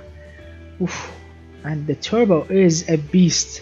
The turbo is kicking in at 6,000 RPM all the way to 8,000, so you have 2,000 of a turbo range, making 1,257 pound-feet of torque. Now that is good. With, of course, how much boost? All of it. So that's the Inline 3 King. I'm really proud of these engines. If you can actually beat them, I'm gonna be really happy for you. You can try that, and you can inform me with the results. I will be more than happy to see my engines, you know, or see much higher horsepower in automation game. I would really love to do that and see that. But you know, keep it in the green range. Of course, if you want to put a little stress on it, it's okay. But I'll be preferring more to keep it in the green. Alright, so let's see, what do you think, guys? What do you want to see more? What do you want to see next, my friends? Yeah, I know, too bad. I wish if it can really spit flames. It will be super amazing. So what do you want to see, guys? Would you want to see a car now, or you want to keep seeing engines, or what? What's on your mind, guys? We need anti-lag. Yeah, can you imagine anti-lag system? It will be like anti-lags and flames. V16 LS style. Okay, a V16 LS style. Let's see. Where's the family that we used to be working on? V10. What's that? Alright, so a V16 LS style. So a V16 LS style, that means, you know, double the capacity of an LS, an aluminium block. I don't know, what's the current bore and stroke, guys? What's the current bore and stroke on the 6.2 liter LS engine? Do you actually know it? I would love if you can actually, guys, you know, give me, you know, the correct bore and stroke on the V6 on the LS 6.2 liter engine. I'm gonna assume it's a 12.4 liter because, you know, 6.2 and 6.2, that means a 12.4. So what if you can actually know what are these specs on the LS 6.2, I would really love to see that. Forged steel, forged, okay. Let's say 10.3 to 1. You know, semi-sporty camshaft, DVT because it's a modern engine, naturally aspirated. DFI or EFI? What do you think, guys? Hello, Initial D fanboy. So, alright, 103. Here we go. Let's see. 103 on the bore and 92 on the stroke. 12.2. Is it a 6.1 engine or 6.2 liter engine, the classic LS engine? Alright, so moving on. So DFI or EFI, guys, what do you think? Should we go with DFI? Is it a modern LS engine with DFI, or should we go with EFI? What do you think, guys? I'm waiting. So DFI or EFI? Oh, DFI. Mr. Len says DFI, single throttle body, standard intake manifold. Why standard? Because I want to give this engine the classic looking LS intake manifold. Alright, let's say 95 octane fuel, 13.6, and keep it 56,200 RPM. Let's see, short cast headers, dual exhaust pipes, 3-inch. 3-way catalytic converter, reverse flow straight muffler, and here we go. Oof, I can, wow, with a bigger exhaust diameter, 700 horsepower. A 4.5 inch exhaust diameter and 704 horsepower, naturally aspirated. Make the most interesting looking engine. Well, how can I do that? I can only control the configuration, like for example twin, throttle per cylinder, or performance, race. Like if you want to see some magical, beautiful looking carbon fiber intake manifold, check out this beautiful carbon. Whoa, I love it. Like the same goes for example performance twin, looks like this, and race twin looks like that. So throttle per cylinder, performance looks like that. Also a carbon fiber intake manifold, and race looks like this. So yeah, let's keep it simple. The stock looking LS making 700 horsepower. Now let's tweak it on 91 octane fuel. So you put 91 in this engine here, which is just cheap. 6,000 RPM will be enough. Let's see, 50. I don't want to lose torque, so no, keep it like this. 778 pound-feet of torque. The higher compression pistons, 10.7 to 1, and job done. So the final result is 747 horsepower and 788 pound-feet of torque, naturally aspirated engine. V16 twin LS engines. Well, I think I should actually rev it even higher. Not rev it, you know, make more horsepower. So a better exhaust system. I think we need a better exhaust system, more fuel in, performance intake manifold, 810 horsepower, 811 horsepower, that's better. Higher cam profile.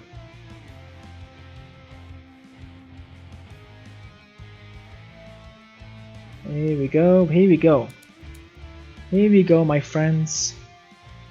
835 horsepower and 803 pound-feet of torque. That is good, right? That is good, I think. 11.0 to 1 compression ratio. Alright, that is good. Alright, so 4.8 inch exhaust diameter, long tubular. I think this way they will be much better. Here we go. So this is the final result. A twin LS engines.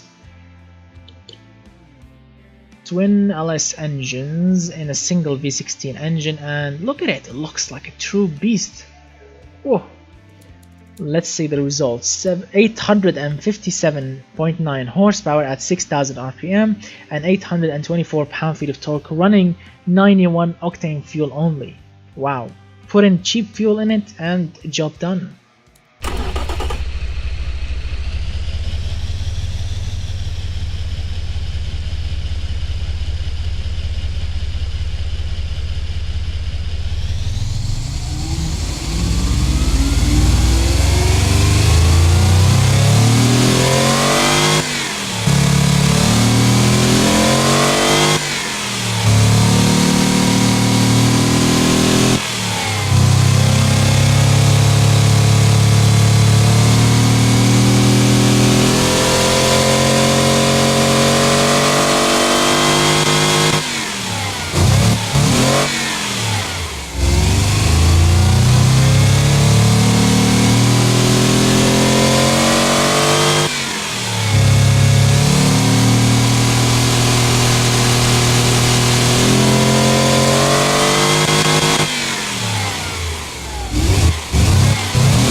The engine is idling at 600 RPM, wow, and it's making 504 pound-feet of torque at 600 RPM. What a beast! So yeah, I appreciate your awesome support, guys. Yeah, of course the channel needs more subs, and yeah, that's why I'm making more live videos, because live videos, you know, a lot of people love to watch live videos instead of recorded videos. So yeah, it's really cool. Yeah, I know at 4K sounds so deep, really good. What held time to find 2 junk LS and make it? Yeah, it's time, I think. Take 2 junk LS engines, 6.1 liter engine or 6.2, I don't know the correct size of them, and take them to a machine shop. I don't know how they will do it. Weld them together and search for the longest camshaft ever. You need a lot of push rods and a lot of valves and a lot of I don't know, a lot of hydraulic rollers, and the longest crankshaft ever, and 16 pistons, 16 connecting rods, and lots and lots of piston rings, and the longest ever what do they call it? What do they call this one? The head gasket. Yes, the longest head gasket ever, custom made exhaust headers, and a custom made, of course, or 3D printed, I don't know what material, intake manifold, and a custom ECU tune, and job done, I think. And 16 individual injectors, and 16 spark plugs, 16 individuals coil unplug, or 16 spark plugs. Oh my god, 16 everything. Wow. Yes, one strong camshaft. Can you imagine how long is that? Look at it. Look at that camshaft. I mean, of course, this is also a bug in automation game, because the camshaft or the loops are not really connected. They are just, you know, separate loops or whatever these are, grooves, something. So they should actually fix that with a long shaft, long camshaft. All right. So let me drink some water because you know my throat is starting to dry up from a lot of talking. Yeah. All right. So that's a big LS V16. I'm gonna save it. I like it. I'm gonna save it. So I'm gonna call it Twin LS Engines. Variant 12 Super Sport. I think Super Sport, right? Alright, so yeah. So what do you want to see next, guys? You can just keep the double V8 exhaust. Yeah, you can do that. You can do that. But as you saw, guys, if you want to keep the original shortcast headers, you will lose horsepower. Check it out. 50 or 49 horsepower difference between a regular shortcast headers and a custom made long tubular. And if you want to go super custom, well, there is not much difference. Just keep the long one. Yeah. So what do you want to see next, guys? An RB26 rival. Alright, Mr. Stan, remind me please the try replicating what? A rotary with 12 extreme 12k RPM. We did that. We did actually made an inline 4 engine that has a similar sound to the Mosquito rotary engine. Initial D fanboy, that would be interesting. I would be putting that engine in an off-road premium van. Yeah, can you imagine that? A 12 liter actually. Let's see, is it a 12 liter? A 12 liter. I can actually put it in a car with a long hood, a long bonnet or a long hood. You can actually do that. Now make a V6 with a flat torque curve. All right, but before any of that, Mr. Stan, the RB26 rival. All right, so give me, guys. I want you to give me the RB26 bore and stroke. Come on, guys. What do you think? Can anyone of you guys remember the exact bore and stroke for the RB26? I want to make something similar to it. And line 6. It's a 3.2 liter, but I forgot the specs for it. So the RB26, guys, the RB26, the bore and stroke, please, if you can remember them. I remember it's a what's 2.6, 226. I forgot. I truly forgot the RB26 bore and stroke. So come on, guys, if you can search for them quickly, it will be good. 86 and 73. Really, 73.7. Wow. Alright, so the RB26, here we go. Dual with camshaft, 4 valves per cylinder, aluminium cylinder heads, no VVT, forged internals, and what's the compression ratio? Or should I go custom? Do you think should I go custom, guys? Should I go make like a rival, custom made myself? VVT on all cams. Alright, turbocharger, ball bearing, let's say 500 horsepower supporting intercooler. Let's say 55 as a start. Okay, I'm making a rival. 12 psi of boost. Let's go DFI since it's 2018. Let's start from the beginning, 2018. So I'm gonna go DFI, a modern version of it, or a modern rival. Single performance, 95 octane fuel, 13.7, 47,000 RPM. Let's see what's what. So what does an RB stand for? I read that somewhere. The RB stands for I think the series, or the name of the series of the engine. I was watching Car Throttle. I'm a big fan of the Car Throttle YouTube channel, and I was watching their the names like the 2JZ and the RB26 DATT, but yeah, I forgot. So cam profile, a high performance cam profile should do the trick. 70, 10.0 to 1. Now the turbo. Let's see, smaller compressor, a little bigger turbine. Yep, 270 horsepower. Now the exhaust, 3.5-inch exhaust diameter, that will be good. Plus 3 quality exhaust system. I'm gonna try and keep it under 50. Under 50, you know, the production units. And since we are using 95 octane fuel, we can push it to 10.5 to 1. I want to keep it efficient. I mean, of course, if you want to go 1000 horsepower, you can do that. Easy. Really easy.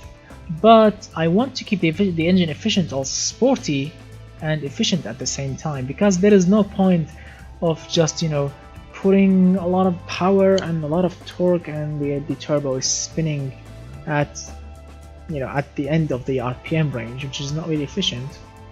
So 8000 RPM limit. Alright, that is really cool, right? So the torque is peaking at 4800 RPM, that is super efficient, and the horsepower can go all the way to 7600 RPM.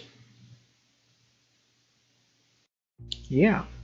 Alright, so what do you think, guys? Should we fire up this beast? I mean, check it out, the exhaust is still restricting, the intake is still restricting because I'm using only a single throttle body. If I want to go with even higher power, I can go with a throttle per cylinder.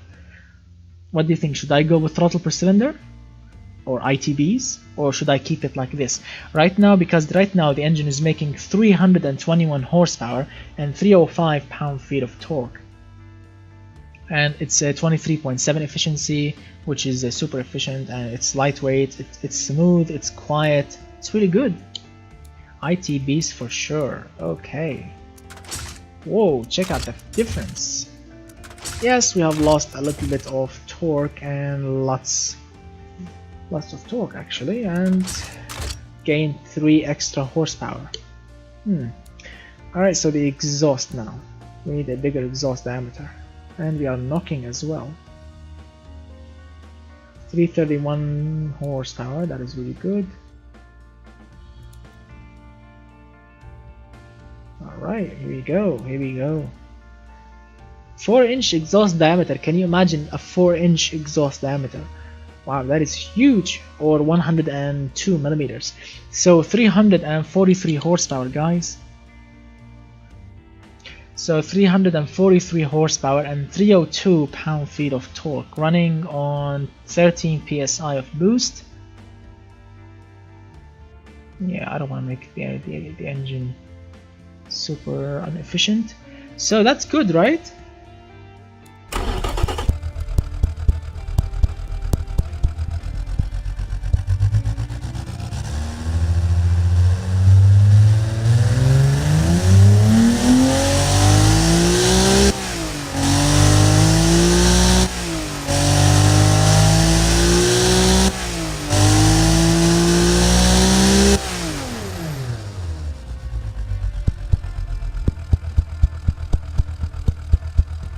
This is also a bug from the game. Listen to the idle sound.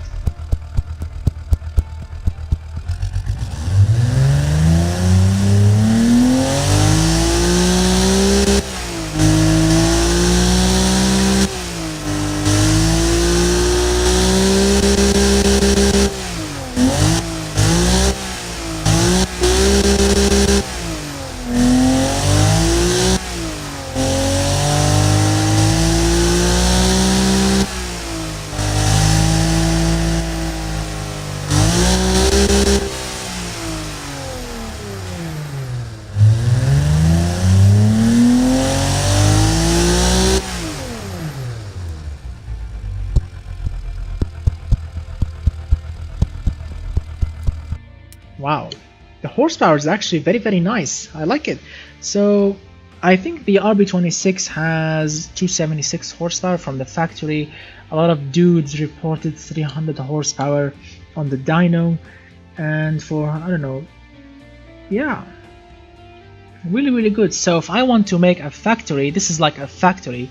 If you are looking for this engine, you know, ITBs from the factory, but I don't think we need to use, you know, performance intake, but we need to use standard intake because, well, it's the factory, right? So standard intake, a little ignition in, a little fuel in as well. Here we go. Let's tweak the camshaft. Yeah, not bad. Alright, so this way, 343 horsepower, 301 pound-feet of torque from the factory with, as you can see, standard intake manifold. Check it out, standard intake manifold and standard airbox, and of course standard exhaust system. That is really good, right?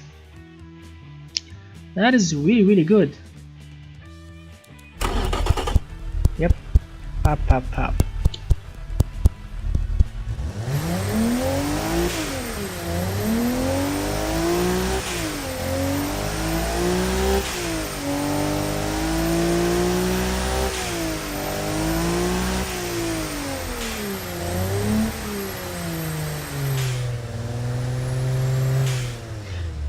And also I like the turbo because the turbo kicks in at 2500 RPM, so it's efficient. I mean, if you are driving the car normally, daily driving car, you can actually use the turbo. It's not a laggy turbo. Really cool. The engine is actually very cool. I would love to put it in a car. Yeah, I think this is a, you know, we have the same bore and stroke with the RB26. But you know, of course, we are not using twin turbos like the RB, but we are still using ITBs and a very high compression ratio, and we are using DFI, not EFI, and of course we have standard everything, so it's a pretty good engine from the factory. Can you imagine buying a car these days with 42 horsepower and 301 pound-feet of torque, and the engine has 23.2% fuel efficiency. The engine is super smooth, very reliable, quiet, and very responsive. That is really cool. Yeah, I know. Good luck finding an RB26 on the cheap. It's extremely expensive. I mean, even if you want to buy the block only, the RB26 block. I mean, search Amazon, search eBay. It's extremely expensive because it's a legendary engine.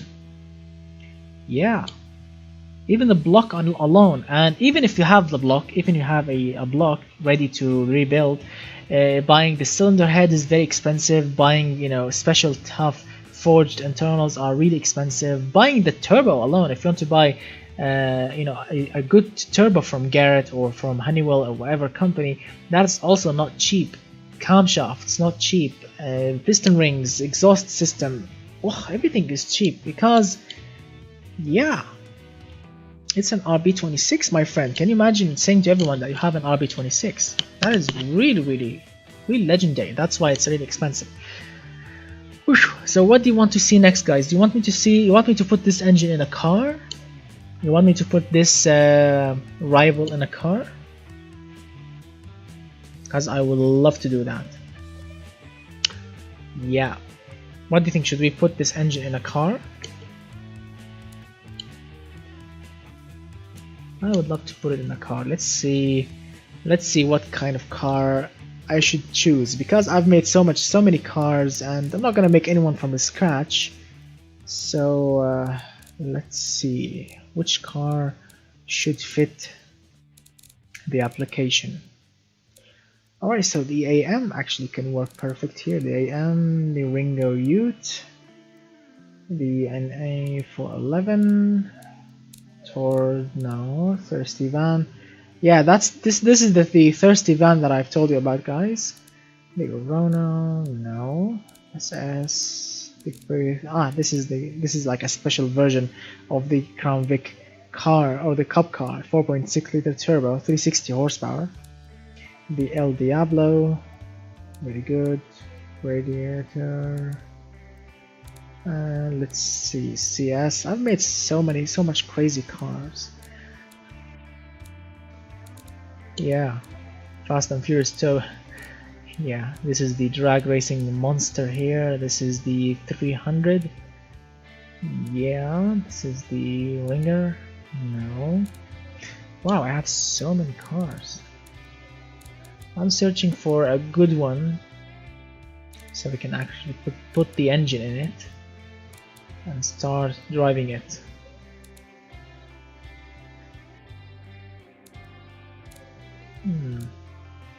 What? Let's see. What? Maybe MR, mid-ranged, middle engine based hyper. Well, it's only 350 horsepower, so it won't actually be, you know, a good thing. This is like a BMW. This is the Gladiator 1000. This is the Vera Atomo Nero. This is like one of the legendary cars that we have made on this channel. This is the Boring, the Turbo 600 GT. Ah, this is the loudest engine. Remember this video, guys. The loudest cars. Triple power. Wow, I've made so many cars. A classic sports car. I'm trying to search for already, you know, ready built car.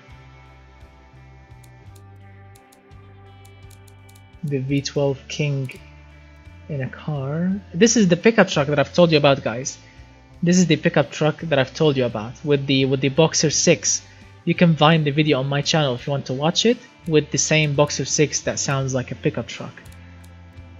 This is a rally car. This is a rally car sent to me by you guys. The Flower Power van. This is my taxi.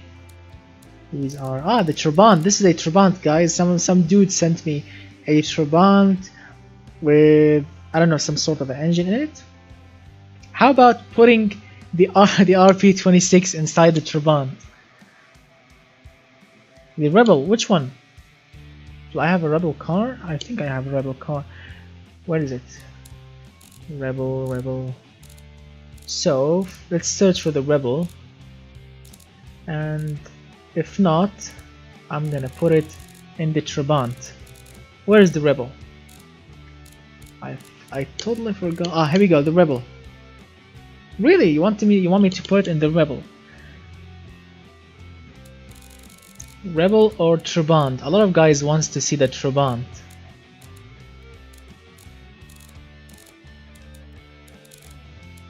Well, the Trabant is actually a nice car, so nice car to use. The Gila, the XA. Where is the Trabant? I forgot. Where is it? Ah, here we go. This is the Trabant. Here we go. So Trabant. Alright, so let's do the Trabant. So let's copy the trim alone. Trabant RB something engine in it. That should be interesting. And then let's bolt on some modern parts into it, like modern suspension and modern gearbox, manual gearbox of course, but you know, modern one. And of course limited slip differential. I don't know, we'll try to fit it in, but first let's let the game to load the car first. So the car has loaded nicely. So how much horsepower is... How much horsepower? 300 and something? Now let's try and search for the... Oh, I forgot. Did I actually name the engine? Oh, we forgot to name the engine, right? 300 and something. 340. Here we go, right? Yes, we forgot to name the engine. So that's our current engine. Here we go. Inline 6 to 2018. Here we go. Oh, I'm sorry. It did not fit. Why? Oh, it did not fit. It's very long. Longitudinal. So the engine, unfortunately, the engine unfortunately did not fit. So let's try and bolt it as a what do you call it? This one, transverse. Let's try and bolt it as a transverse machine, not a longitudinal. I don't think it will work as a longitudinal. So where's the XD? Here we go. Delete this and get the original one. Scrap all the crappy engine in it and put it in as a transverse machine. There we we go. Transverse McPherson strut to allow for a bigger engine. And now let's choose our engine. Yes, it might not work. If this thing won't work, we have to make our own engine.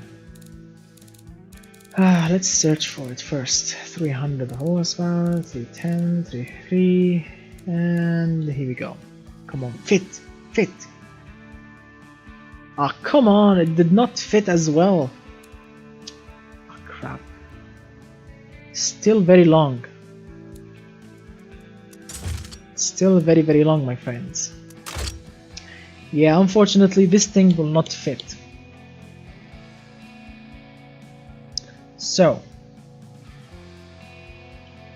yeah, too long. Name the engine. I'm gonna name the engine RB26 Rival Variant Stock Sport. So what do we think, guys? What should we do? What kind of engine? Alright, so let's design. I want to design our own engine. So let's design our own engine, guys. Let's run the Trabant with an engine. I want to run the Trabant with an engine. So what do you think? What should we run the Trabant with? Oh my god, this thing will not fit anything. Crap, what the hell is wrong with this game? V6, nothing. So longitudinal, come on, fit. Alright, so we can run it with longitudinal. So a boxer 4 or a boxer 6. So a boxer 6. Alright, so a boxer 6 engine. How much capacity would you like to see? 3 liter? Boxer 4? Okay, boxer 4. Boxer 4. Alright, so boxer 4. What do you think? What kind of capacity should we use? 86. Alright, a 2 liter boxer 4 engine, dual overhead camshaft, 4 valves per cylinder. Would you like to see a classic boxer 4 like carbureted, or would you like to see, you know, a modern, you know, VVT, VVL, fuel injection? Which version would you like to see, guys? Which version would you like to see? Would you like to see a carbureted version? Long stroke. Why? You don't want to rev the engine to the moon? Long stroke. Here we go. Long stroke. This is a long stroke engine. A 2 liter. Here we go. A 2 liter engine, long stroke. A lot of comments, and let's see. Carb turbo, carb, modern DFI, classic, modern NA. We don't want too much power. Okay, so let's go carb. Let's go carb and maybe turbo. Cost. Let's say 8.5 to 1 or 8.0 to 1. Sporty camshaft. VVT. No VVT because classic. Turbocharged ball bearing. Let's see, 53, small, large. Let's go 8 psi of boost. This warning called the overdrive because you know, the gearbox is already in. Carburetor, BCOE, twin carburetor performance. This should be interesting, right? 95 octane fuel. Wow, what a setup. 13.7, 13.5, let's go 13.2. Decrease ignition, 6000, and dual exhaust pipes, 3-inch exhaust diameter. Yes, that should be good. The pistons can't rev high. Okay. The turbo is extremely laggy, which is not really cool. Whoa, we need a small turbo. 170 horsepower. Okay. Turbo is really laggy. Let's see, go small. I hope the game doesn't crash. I really hope the game won't crash, because usually the game has been crashing so much. I really hope the game that won't crash. Let's use 10 psi boost. Oh, the carburetors are starting to give up. Let's see, running 91 octane fuel. And let's go mental with the ignition. Not really mental, well, acceptable mental. 192 horsepower. Alright, these are actually good numbers. 192 horsepower, 192 pound-feet of torque. I think I'm gonna go with forged internals. Except the crankshaft, no need to go super mental with the crankshaft. So 6,600 RPM, that should be good. 199 horsepower, 193 pound-feet of torque. Hello, Mr. Initial D. I'm really sad to see you go, so I hope to see you very soon. So thank you for watching, Mr. Initial D. Oh, thank you so much, Mr. Lean. I was really hoping that you will stay awake, so you can actually drive the Trabant. But yeah, better luck next time, right? That is really good.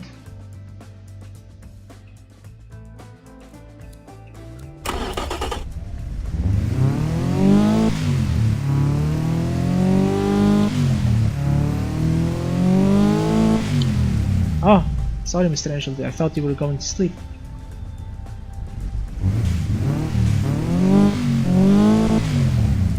So this Boxer 4 is actually working perfectly. I like it. Nearly 200 horsepower. Well, if I want to push like 200 horsepower, yeah, that's +1. Yeah, +2 quality on the camshaft should give us 201 horsepower or 200 horsepower. Alright. A 200 horsepower Trabant. That should be very, very interesting, right? So what do you think? Rear wheel drive or front wheel drive or all wheel drive or what? What do you think? What do you think should the Trabant should actually get? What do you think, guys? Rear wheel drive, front wheel drive, all wheel drive? 4x4? Oh, come on, dude! I'm not making a an off-road machine. This is like a sporty version. It's like you already have the Trabant, but you want to upgrade the engine. So yeah. Not four wheel. No, 4x4 is not really efficient because no. Rear wheel drive. Well, rear wheel drive is good. Manual, of course. 6 speed. Let's make like 4.0 to 1 compression ratio. You mean all-wheel drive? All-wheel drive will put down the power better than 4x4, my friend. Alright, so let's say 4x4, sorry, all-wheel drive. Let's see, 6 speed. Yep. 50-50 power distribution, geared limited sub-differential, and nice, 6.2 seconds. That is really cool. So let's see, I want to put the final drive. Yeah, final drive should be 4.0 to 1. Let's see, I want to, let's see which way to go better. But before we start playing with the spacing, let's leave it on 50 and go and adjust the tires, because the tires are the key to the succession of this car. Let's widen the archers a little bit so we can put fatter tires on the car. And now let's use medium compound tires. Oh, that's it. Alright, so we need even fatter wheel archers. Okay, look, the car is looking good. Here we go.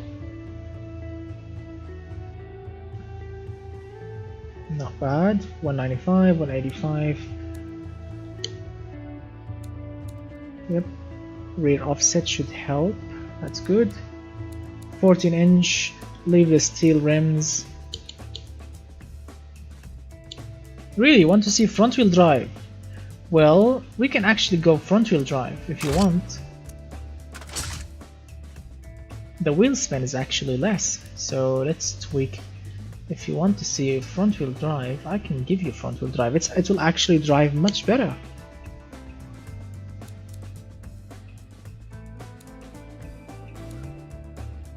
Nice. It will actually drive much better, I promise you.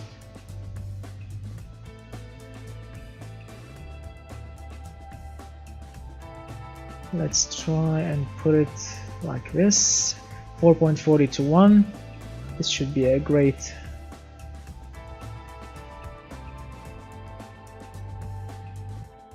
6.7 seconds. That is not bad. Nice wheel spin. Now let's fix the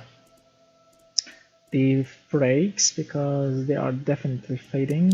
Twin pistons. No, let's leave it like this. Yep. Increase the pad type to eliminate all the available brake fadeness. Let's balance the brakes to perfection. Perfect. Yeah, front wheel drive, I think it will be perfect. So no under tray, or should we put some under tray? What do you think? The purpose of the automatic locker, my friend, this is the let me show you the automatic locker. Here we go. If you want to read it, here we go. The automatic locker will lock the tires automatically, not using any button or anything. But it's not really good for the road. It's for off-road usage, but it's not really good because it will unlock and lock automatically. So it will actually be useless at some points. That's why no one uses it these days. So what we have here, the brakes, perfect, aerodynamics. So should we actually go? So don't worry, my friend, it will never understeer, I promise you. Using my suspension tune, it will not understeer a lot. So what do you think? Under tray, should we go semi? Like, you know, a plastic under tray, or none? Let's go none. None is good. Brake airflow to the max. 55 on the engine cooling. The interior, 4 seats, basic, not bad. Now, hydraulic, ABS, standard 10, that's good. Progressive, semi-active, alright, active sway bars. And now, let me give you something cool. Let's decrease these sway bars at the front.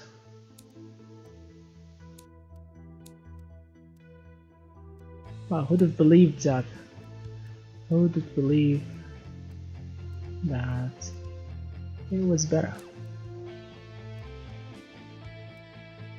Sportiness like this, 99.8%. That is really good. Okay.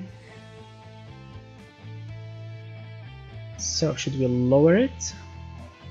Yeah, let's lower it to the ground. What's the deal this time? So the deal here, my friend, is to making a custom Trabant. Well, I got this Trabant from a viewer actually that participated in the taxi challenge, but with a gift or with a special engine under the hood, a special beast under the hood. So yeah, that should be interesting. Alright, so let's give this car some details because it's missing a lot of details. For example, where are the exhaust pipes, right? No, that's not good. So let's give it. Where are these crappy exhaust pipes? Here we go. Ah, no, this is a problem that always happens with me. No, this is rubbish. Okay, there's this one.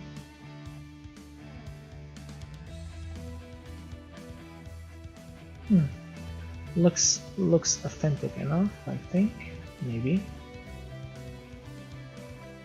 But it looks rubbish also. Which is not really good. I'm gonna use something else. So let's switch to Here we go. That should be interesting because we don't really have that much of a big exhaust system, and we have twin exhaust pipes. That should be interesting, right? Alright, so the exhaust is done. This should be a little smaller, I guess. Maybe not. Alright, so I think we are good to go, right? Let's put some badging on the car. Alright, I think job done, right?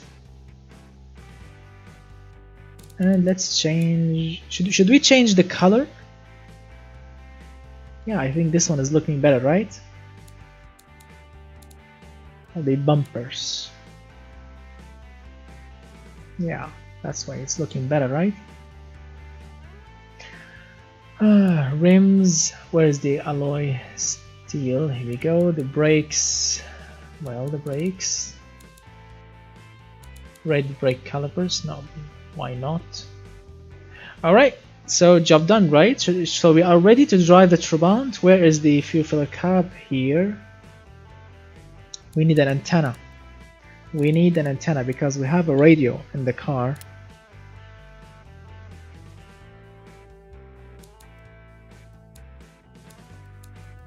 It's not really working well, so...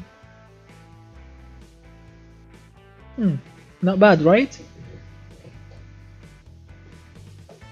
No, this is not a taxi. This is like, you know, this is like a no, not a racing car. We're trying to build a sports Trabant, my friend, not a racing car.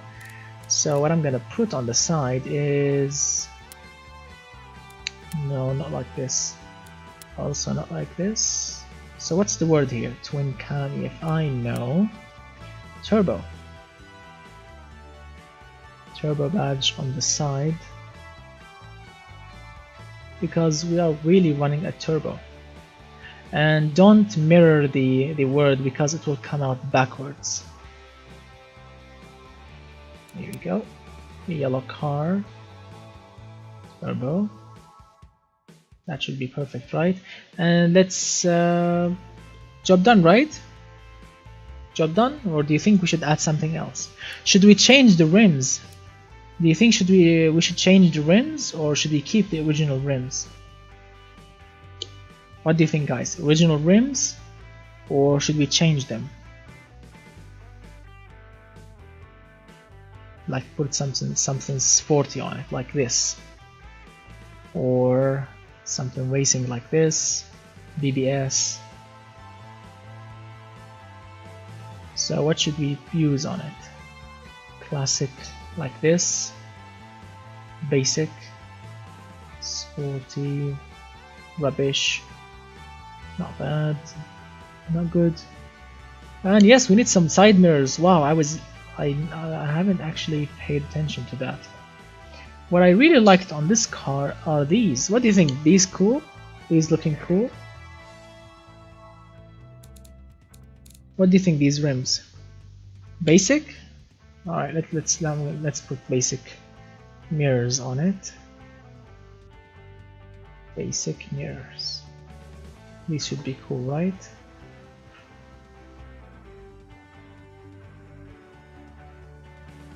Yeah. Basic mirrors. Basic mirrors should work. Now the rims, what do you think? Basic rims like these? These basic rims will work, right? Yeah, take some time to load the video. So basic rims or sporty rims, my friends, what do you think? Basic rims, sporty, basic, okay. Alright, so job done, I think, right? Let's save the car and then export it and see what's what. So let's check everything before we export the car.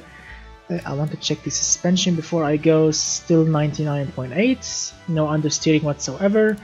Let's make the ride much flatter using a stiffer dampers. Okay, that should be better. Now the car is ready to be tested. Let's test the test track a little bit before we move on.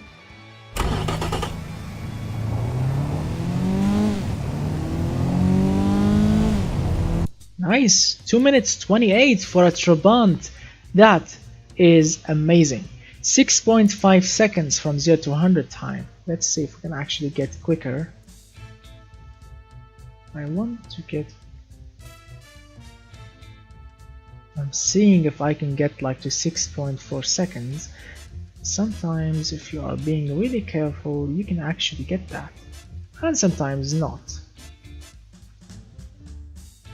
No. So the best thing to go with is... Here we go. 18. 6.4 seconds. Yes! That's what I want to see. 6.4 seconds. Alright. Nice acceleration as well. 6.4 seconds. Alright. So I'm gonna call the engine Trabi V4 Turbo. That is amazing. Alright, save the car, and now if you want my advice, guys, first let me export the file, the .car file. So if you want to download this car, you can go to my Patreon page and get this file after I finish recording, or after I finish this live video. Go to my Patreon page to download the car. So don't ever export the game here from the summary, because the game always crashes here. I promise you, my game always crashes here. So what do? Save the car, exit, and export it from the outside, from the menu, not from the inside. Where is it? Where is our Trabi?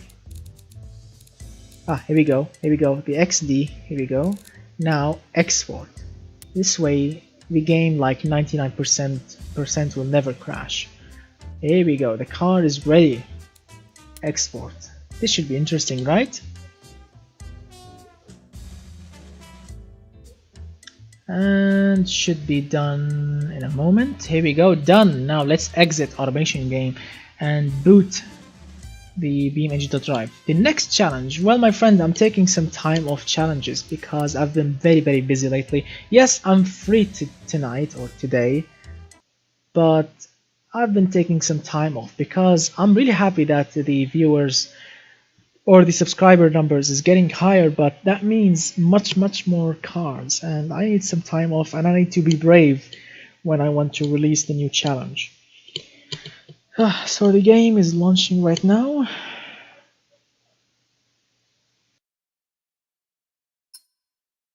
Alright, BeamNG.drive has launched. I'm waiting to see it in the video. Here we go. Alright, so automation test track, starting line, and go. Thank you, Mr. Otis. Yeah, I'm thinking actually. Mr. Charlie, about that. I want to see classic cars and modern cars at the same time. Like, I want to see something special in the next challenge, but just taking some time off, staying with the family, because the last challenge that I made, yeah, that took really long time, and yeah, my family wasn't really that happy with me. So yeah, I need to just lay off a little moment. So where is it? The LE Epic Taxi. That's our beast here. That should be interesting, right? Here we go. That's our Trabant with our Bshar turbo engine. That should be very interesting to see, right? Alright, are you ready, guys?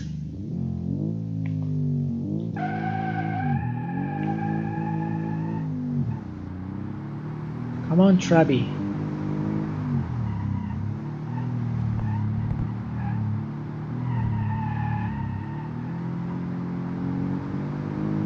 Acceleration is very good. The handling is very good also.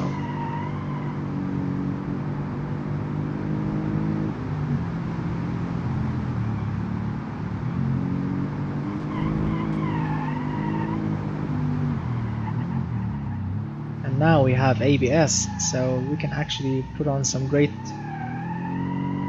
wheel spin and everything. And the blow-off valve, yeah.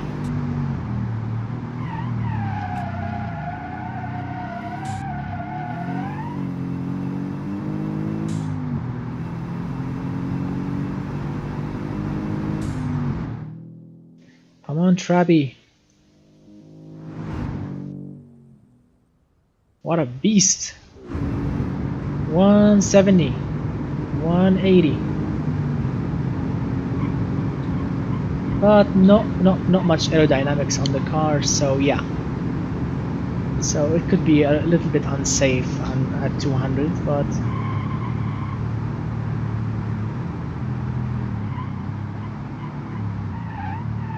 actually the car is running very good. Front wheel drive is actually working perfectly. 200 horsepower, running perfect. Come on, Trabi.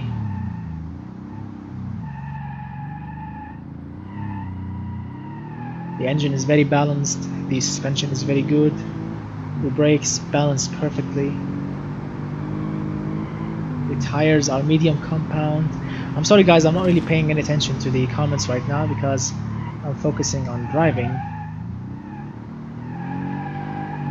Yeah, you need to control the throttle, because if you push the throttle with a front wheel drive car with no traction control or anything, yeah, it will not drive good. So you need to be careful around corners how much you apply throttle. But in general, it's a pretty enjoyable car. Very good, Trabi. And stop. Yeah, the brakes are not really powerful, but they are good.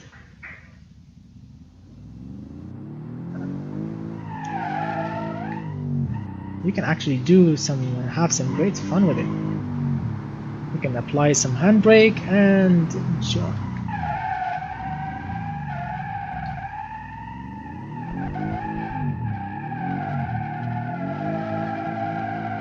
Yeah.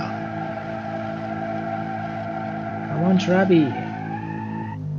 Handbrake on, throttle on, and doing some nice skids. That is really good.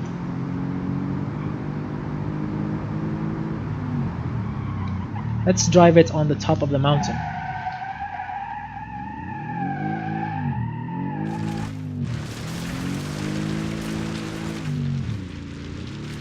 Or no, before we drive it to the top of the mountain, let's go to the handling circuit. I want to see how this car can handle. And let's drive it gently. I want to see how it will drive with the new engine. 6th gear, nearly 3000 RPM. Nice, doing 97. That Trabi has a new life into it. So if you have a Trabant, replace the engine, replace the gearbox, the whole suspension, and the interior, and everything basically except the body, and job done. You have a great car. So here we go. Handling circuit, go. Let's see how it will actually handle. I will try not to go off the road. Nice. So far, very good. The gearbox is very smooth. The engine is so responsive.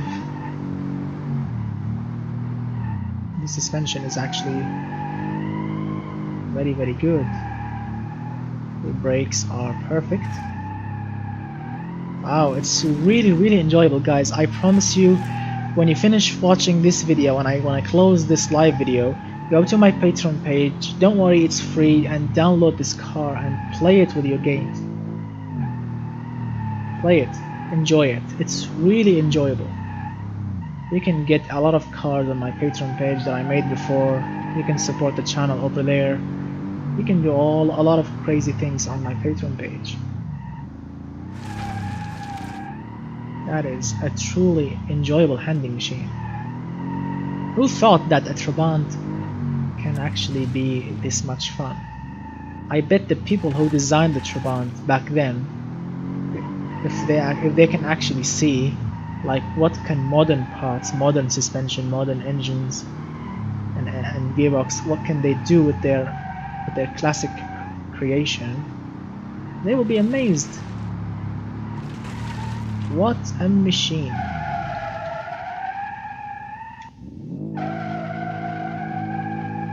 Alright. Yeah.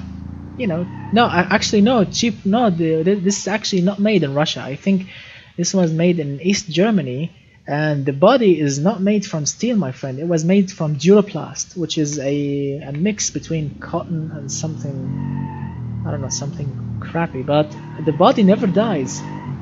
If you guys have seen the People's Car Top Gear Special by James May, you will actually see him talking about the Trabant, how good of a car it was back then, you know, when the Berlin Wall was available.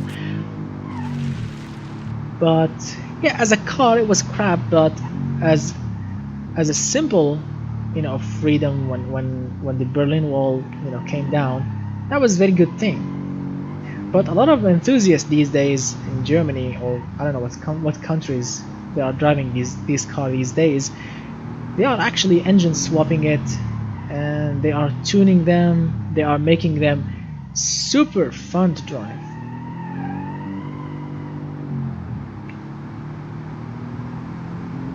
Yeah, and I've seen, yeah, that's correct, and I've seen some off-road machines made by Trabant, you know, 4x4 and axles and everything, and the car is raised from the floor. Check out, it's quick, 200 horsepower. Who knew that a 200 horsepower engine can make such an effect on the Trabant?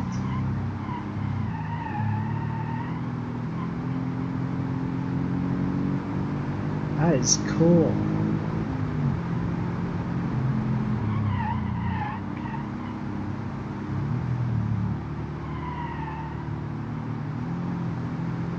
Now let's go to the top of the mountain.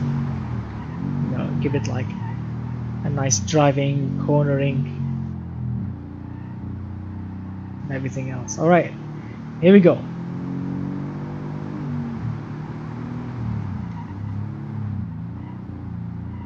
First corner, gently sliding in and applying the throttle gently.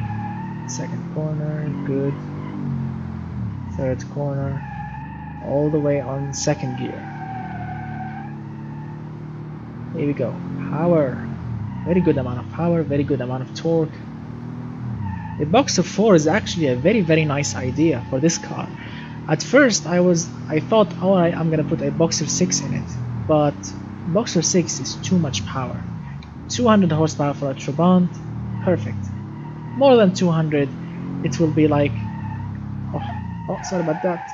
I went into that hole. But the Trabant is a very tough car, so nothing has happened. Car is still perfect to drive. This hole is like a death hole. You don't want to go in it. So it's a pretty good car. Now, all right, now comes the icy roads. Now the icy roads are a bit of a problem because front-wheel drive cars are not really grippy. So yeah, be careful. Oh my God, be careful on the steering hard because of the ice, not because of the suspension. I hate ice. I don't like ice.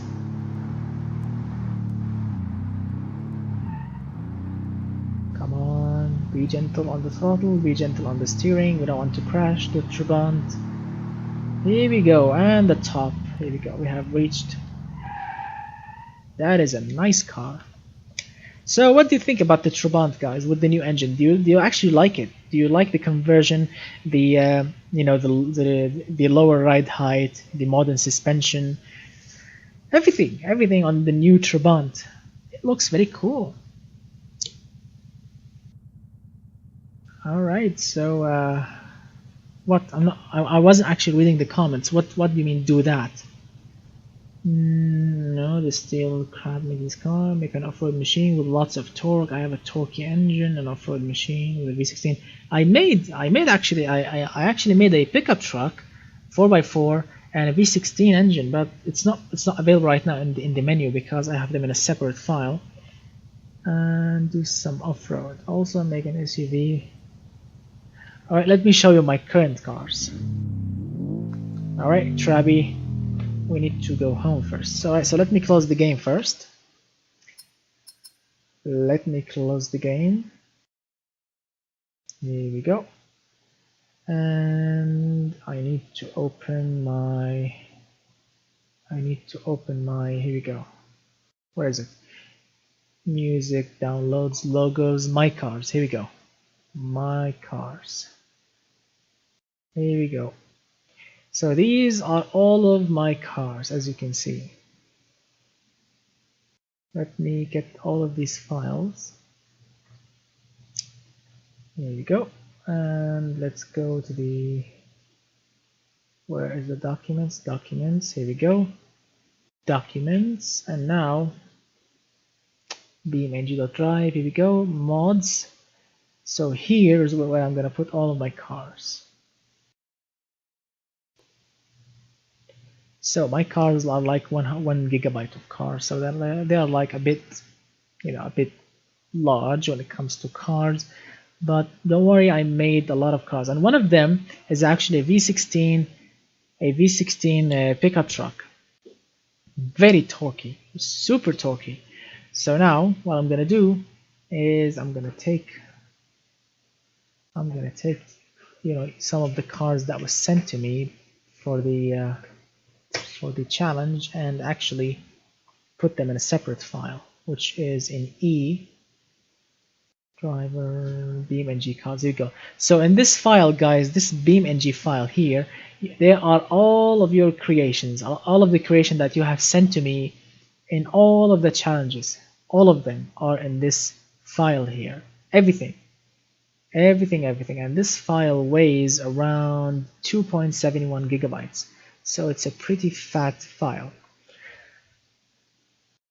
Here we go. So now let's launch BeamNG again, and let me show you my cars, my own cars that I made, and one of them is actually this beast. So let's go to the Utah map if you want to go to do some off-roading. Here we go, default. Oh, Mr. Otis, you want to restore a 67 Ford pickup? That is really nice. 67 what? Ford F100 or F250 or a Chevrolet pickup truck, or I don't know what kind of pickup, or a GMC or a Mopar. What's 67?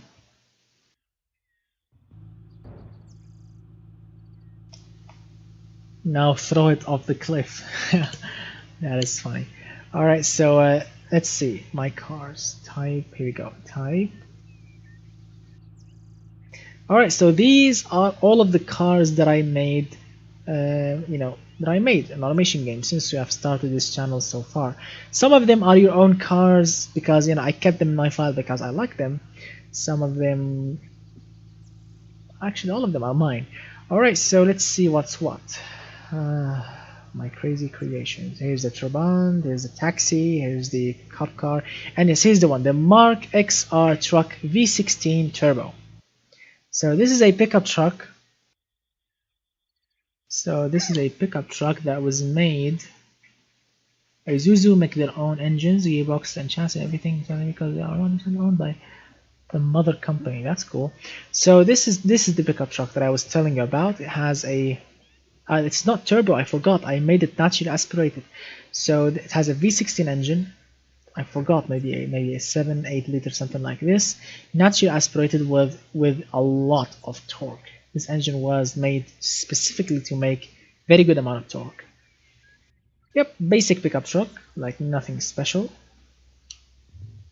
And yes, you have an automatic gearbox. So this pickup truck is making very good amount of torque. I think, I don't know, maybe 700 pound-feet of torque, something like this. Similar to that. Twin LS engine, V16, similar to it. 700 pound-feet of torque, 690, something like this. Naturally aspirated.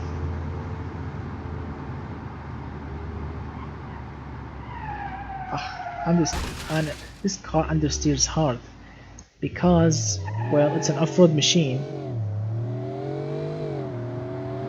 So yeah.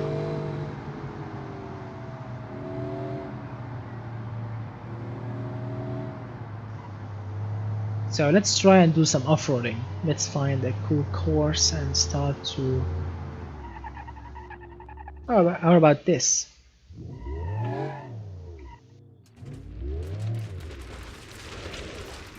Here we go. No, not here. Oh, stuck. So let's try and lock the diffs. I'm not really an off-road, an off-road enthusiast, but I know what I'm doing, like when it comes to locking differentials. But I'm not really an off-road guy. I'm more of a sports car guy. So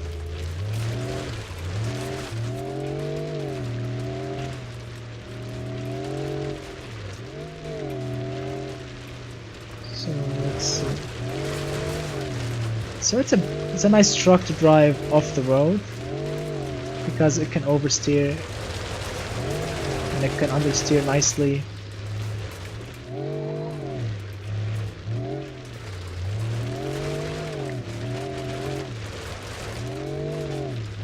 I'm sorry, I'm not really paying any attention to the comment section because I'm focusing on not falling off the cliff.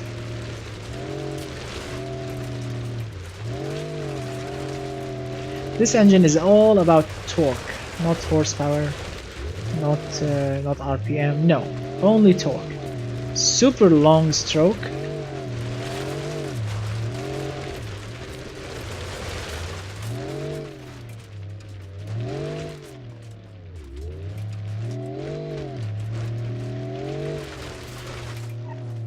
Oops.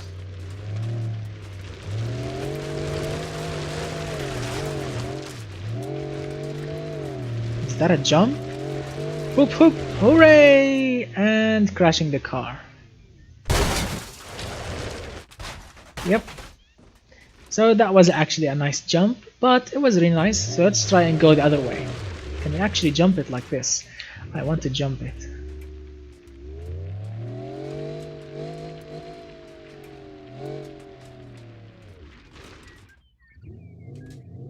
Alright, let's see if we can actually jump it. Come on.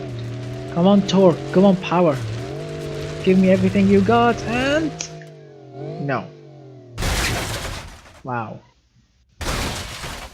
That wasn't actually very successful, but the car still runs.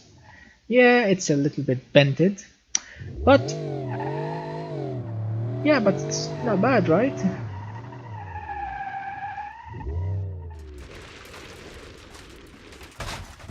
So it's not the best off-road machine that I ever made. No, this was like, a special try that I want to see if the V16 can actually succeed.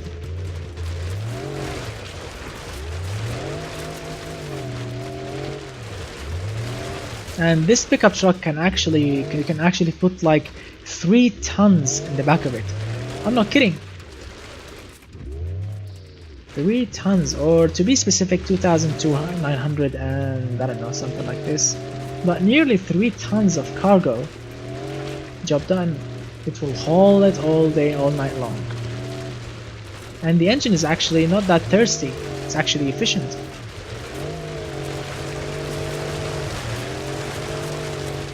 Nice.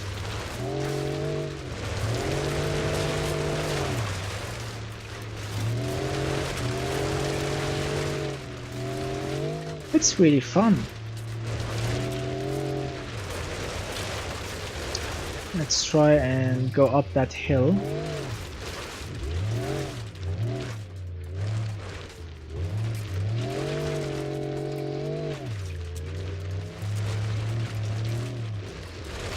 Let's see, where should we go?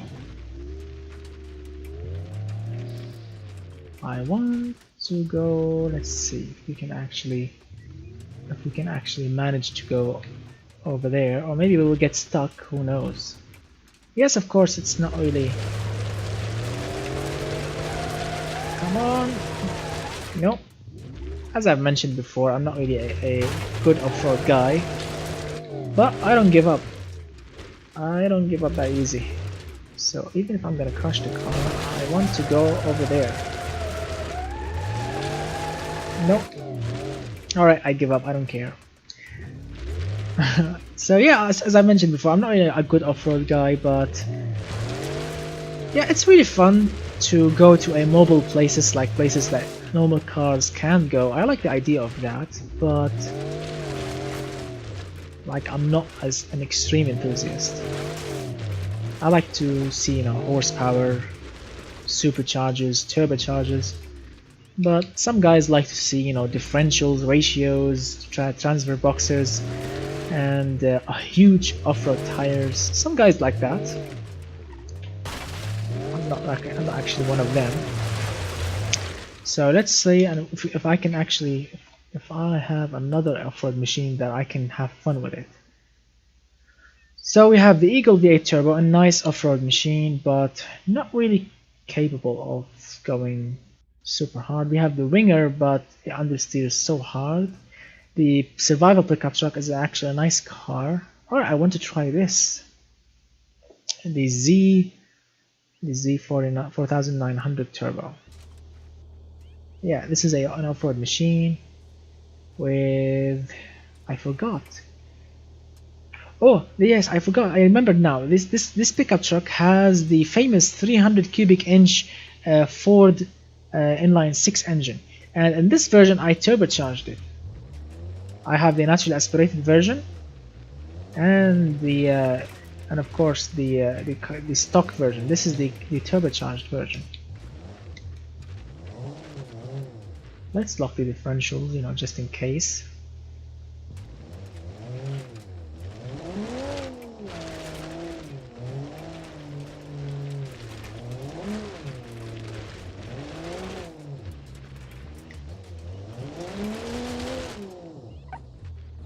Good. Alright. Oh, we have to go down here, but we need to do it quickly. Hopefully the pickup truck won't actually crash.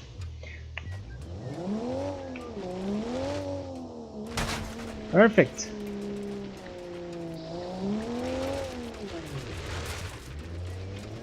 Of course, no ABS, no traction control, none of these, you know, crappy things.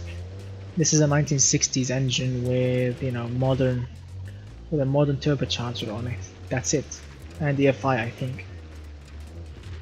But let me show you. I mean, this engine is really good, right? Let me show you the classic naturally aspirated version of it.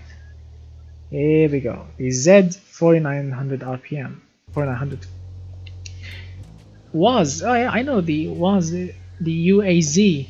My family used to talk about it because this brand was, you know, was available back home in Damascus, Syria. Yes, I think this brand was available back home. The Jeep was, we call it. It was given, I think, by the government to the military. I think the Jeep was whatever you want to call it. Yep. So look at it. Boy, that was a big jump. And this pickup truck is actually made, that I'm driving right now, in 1965 to be specific. So the suspension, the gearbox, the differentials, everything, the engine, everything is made in the 60s. And the engine is actually very torquey, 284 pound-feet of torque from a 4.9 liter inline-6 engine with only a single barrel carburetor. And the suspension is actually very good.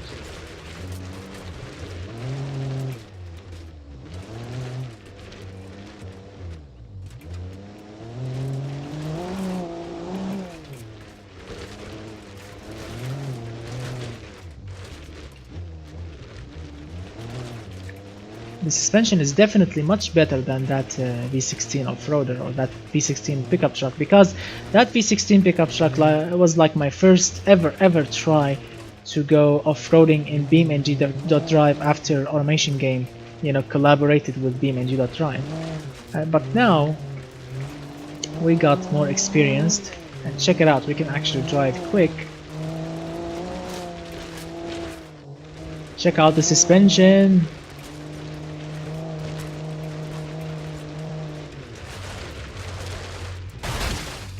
Oops. Alright, don't worry.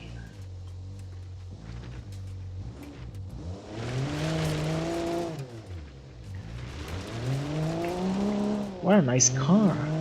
Who believes this thing is made in the 60s? Yes, old truck.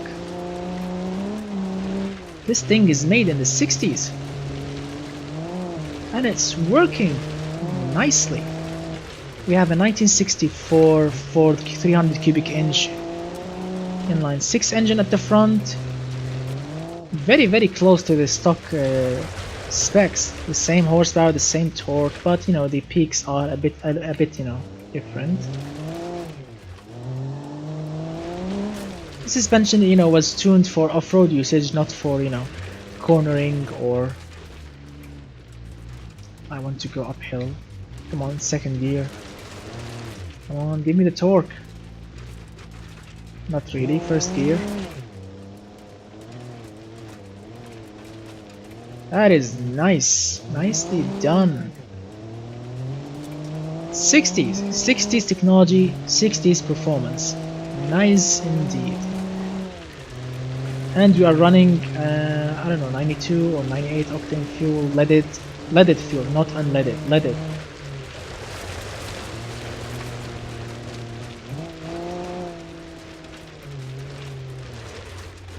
What do you think? Should we go on the bridge or should we go uphill? So I don't want to make you guys, you know, bored, but you know, I'm just focusing on the drive. So my favorite, what's my favorite engine? Mr. Paul Kalaki, who are you asking? Asking me or asking the viewers? What's your favorite engine?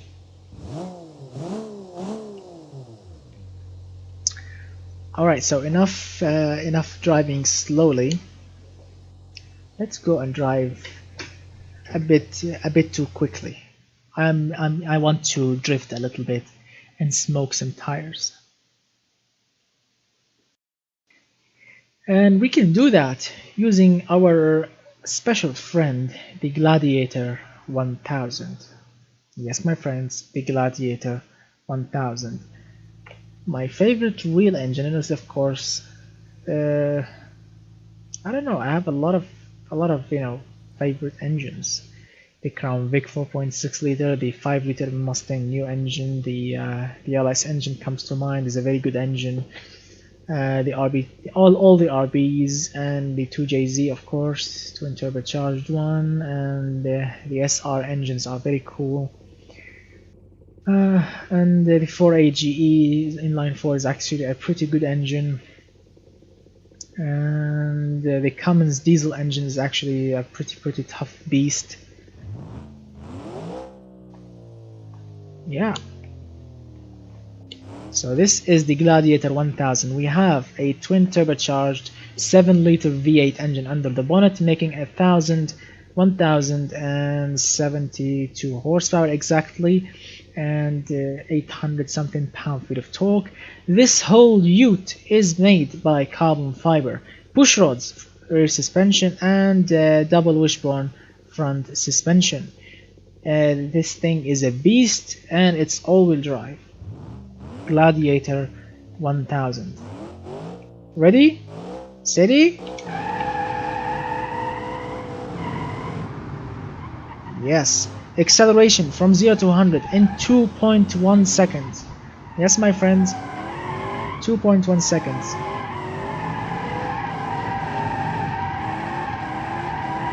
That's my best creation so far.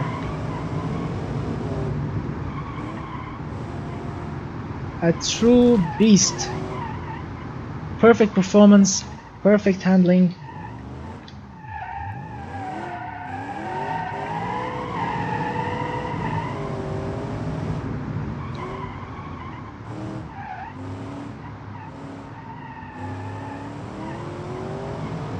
Come on. Gladiator 1000 to the rescue.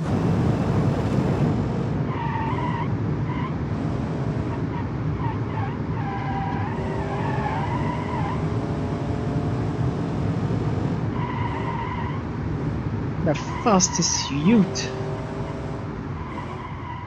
that you can handle. Of course, there are some faster utes than this, of course, in Australia, like drag racing utes, but handling utes? I don't know. And of course, I don't think so.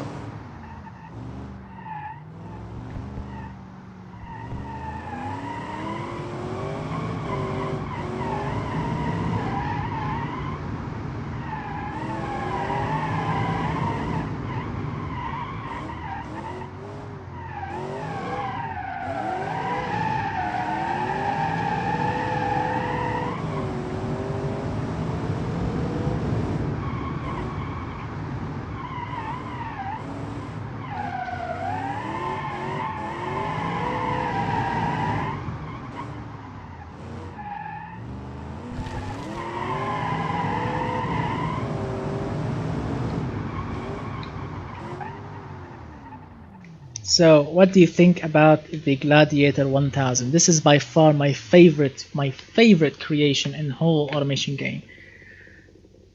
It handles so nicely. It handles no, actually, you know what, Mr. Gary M, the wheel spin is actually, you will be surprised. The wheel spin in automation game is only 3%. I promise you, 3% only. But because the engine is so powerful, and when you slide to a corner, you push the throttle like to 100% with the perfect running gear, you will like slide and smoke every single corner. It's really balanced. It's extremely balanced. I'm not kidding. It's not really 50-50 weight distribution, no, but the power balance, the suspension. I spent so much time on the Gladiator to perfect it, because I remember the first time when I made the Gladiator 1000, it was a drag racing machine, straightforward, no handling whatsoever.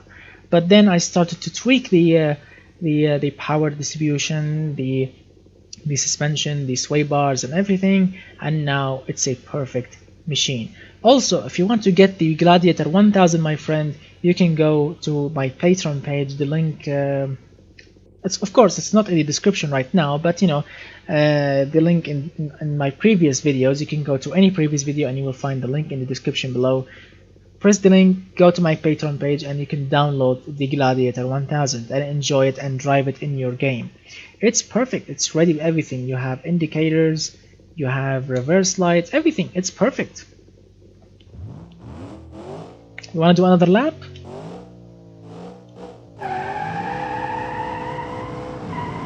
And it's very smooth. If you want to drive it like, put it in drive and drive it regularly.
So, How do you like that, my friends?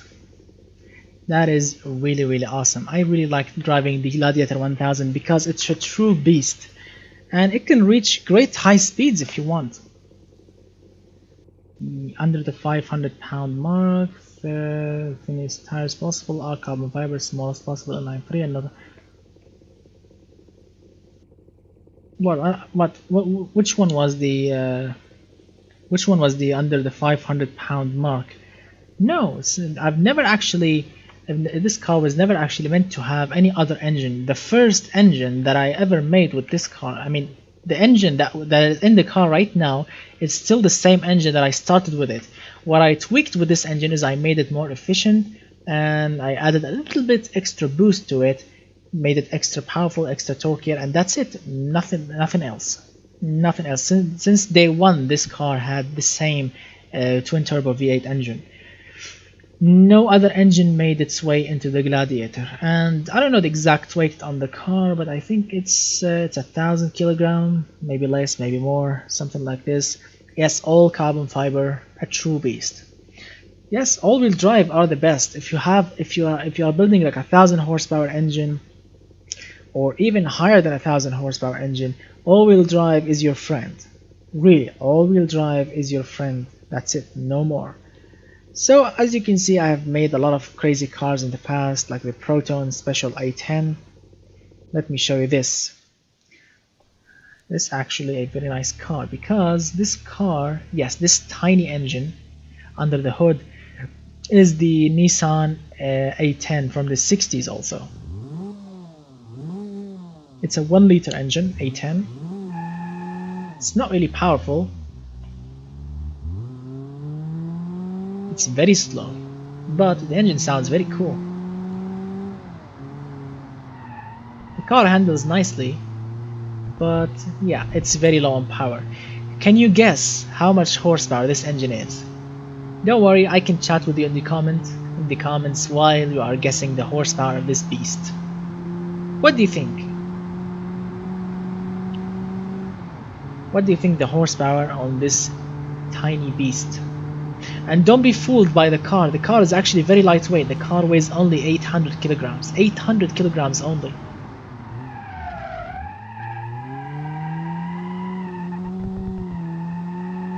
No, not 100 and not 150, not 125. Yes. So Mr. Evgeny Zargov and Mr. Eduardo, yes, you have guessed it correctly, 65 horsepower. 65 horsepower only. 65 horsepower and 50 something, or maybe 70, I don't know, something like this pound-feet of torque. 60 horsepower. So we can have a lot of time chatting and talking with each other while this car, reach the corner.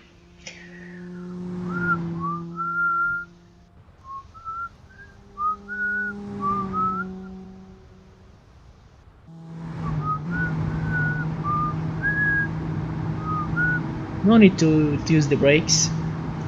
Just your foot hard down.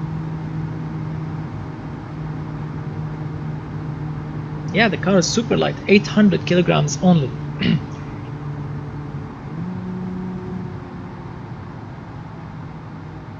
I want to try and drive without using brakes. What do you think? Can we drive without using brakes? Let's see. I want to try and drive without using brakes. So it's a pretty, slow corners up ahead. So I'm gonna try slow down with the gearbox. Yes, that is perfect. No brakes. No brakes is the answer. So yes, if your brakes failed with this car, don't worry, use the gearbox. You will slow down. Check it out. No brakes. Shifting down. Job done. You don't need any brake pads, any brake shoes. and you will be saving, I think, fuel, you know, coasting to a corner.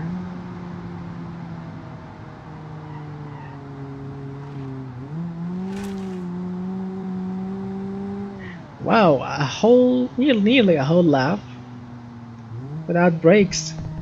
No brakes, my friends. Here we go, no brakes. Wow, that is really awesome.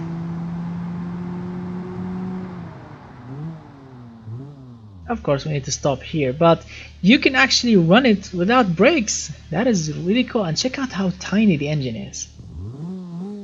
You can actually you can spin the wheel if you want. You know, a little bit. You know, a little bit. So yeah, it's still actually still very good. Yeah. Wow, that is really cool. So let's read some of the comments. Yeah, let's see. I need a break. Cause go-kart kinda. Yeah. Yeah, don't worry, Mr. Atomic Pixel. The challenge was coming very soon. Mr. Tiago, hello. So what did you miss? Well, we have tried and made the loudest engines ever in automation game. We have made an RB engine, twin LS engines, some Trabant-ish engine, and now we are moved to BeamNG.drive, you know, driving some of the cars that I made in the past. Here we go, the zombie, you know, you remember this? The zombie cleaner V8 engine. This is, I forgot, which car is this? The XE. The XE uses a Boxer 4 engine. A Boxer 4, but as I quite remember, this car is actually a little low on power. And yeah, this is the car. Wow, I forgot. This is the car that I designed, and my father saw it and told me that I should actually crash it and trash it into a junkyard. He told me the car looks like crap. Let me see if the car that my father designed, I'm not kidding, my dad actually designed the car with me, but let me remember, where is it? The Gila? Oh, I think this is the one. I think this is the one. Yeah. Yep. Now this is my father's creation. I'm not kidding. My father saw my first car and he told me I should scrap it and crash it, and he sat down next to me and he has chosen all the fixtures on the car. Everything.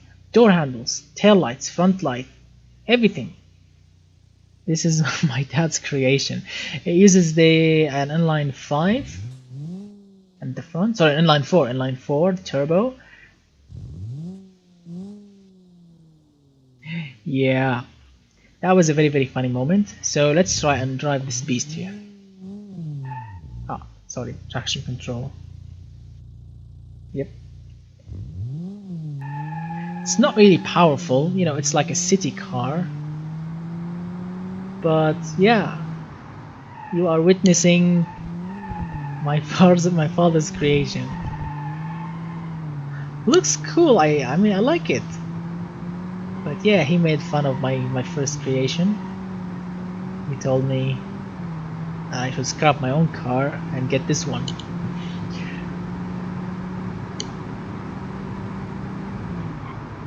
You know, it's a pretty nice car also to drive. It's front-wheel drive, of course. You know, normal city performance. I forgot how much horsepower, but it's very, very torquey. A very torquey engine. A small capacity, but look at it. The acceleration is actually very nice. The engine is running like 8 psi of boost.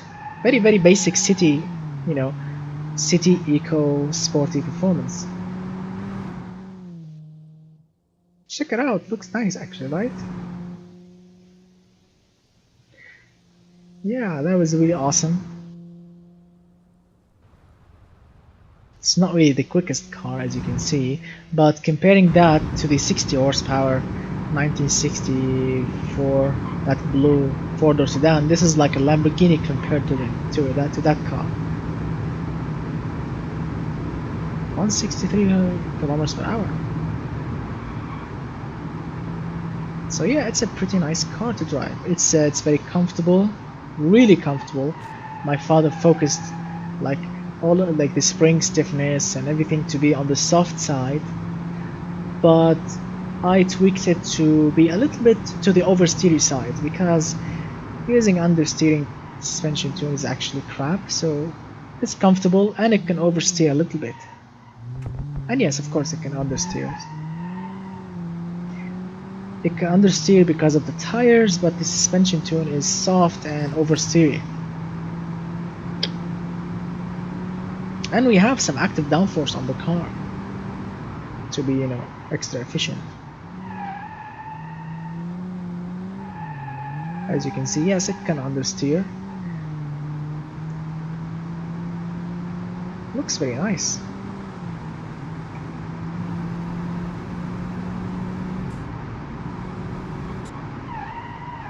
Oh my god, understeers, understeers.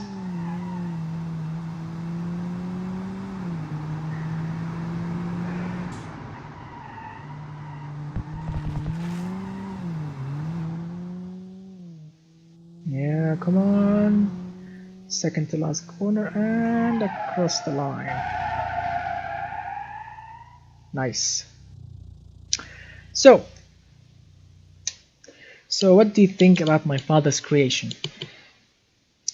Let's see, the engine is all fine, lost the component, we fixed the brakes, I made a car challenge but forgot to submit, really worth getting the engine. Alright, so yeah.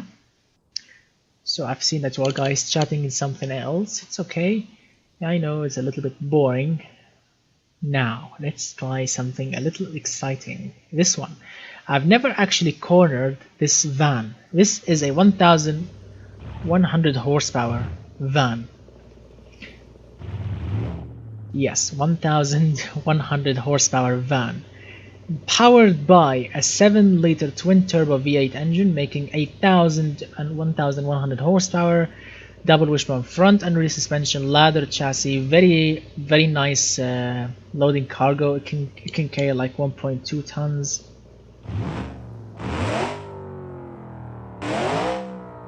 Yes, that's how it is.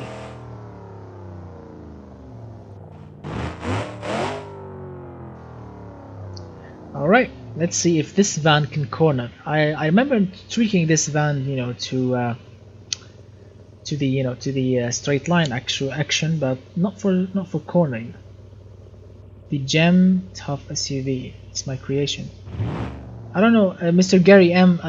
Like currently my cars only are loaded as mods, in BeamNG.drive. If I want to load your car, I have to get out. So when we finish driving this, I'll search for it. V8 power. Here we go. When you press the overnight shipping, that's how UPS.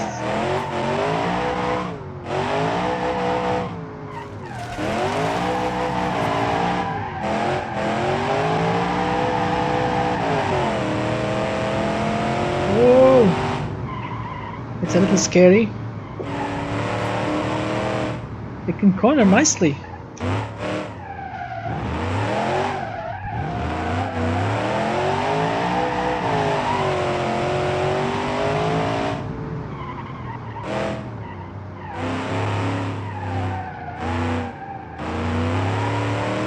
Come on, UPS.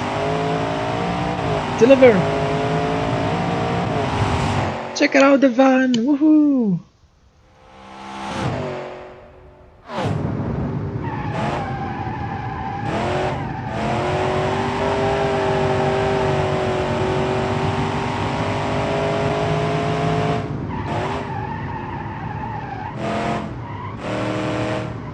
The fastest ambulance, the fastest delivery van.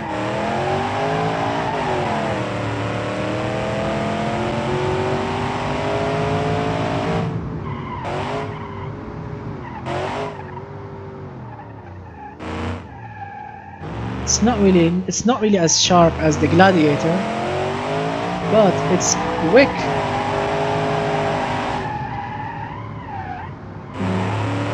And it does understeers a little bit.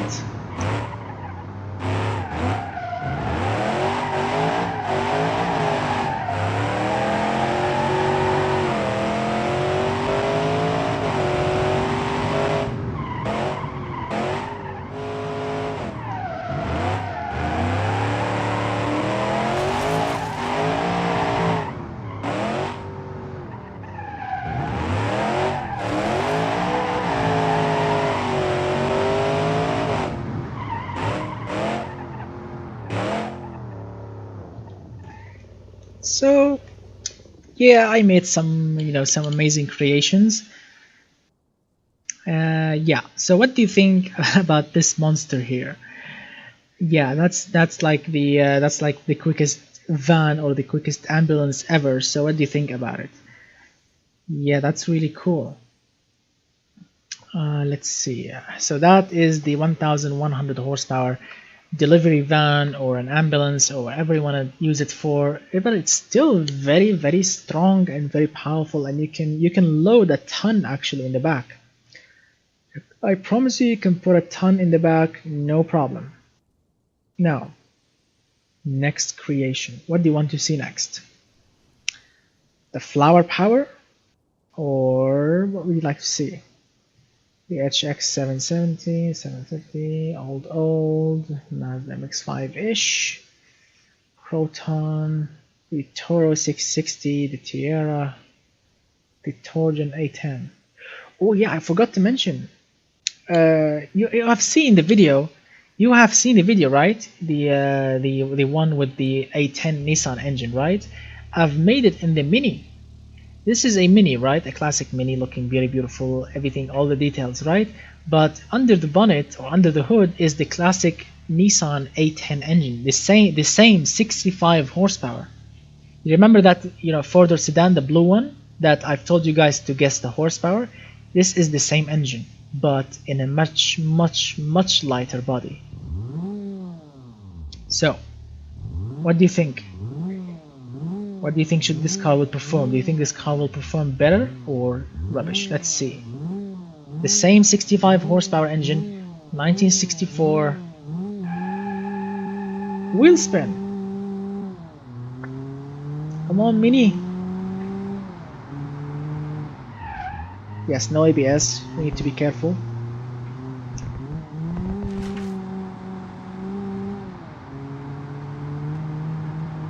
Mr. Bean is late for his exam. Come on, let's deliver him using 65 horsepower only. I've tried to put much more powerful engines in a Mini, but it didn't actually work that much well. Oh, I forgot. No ABS.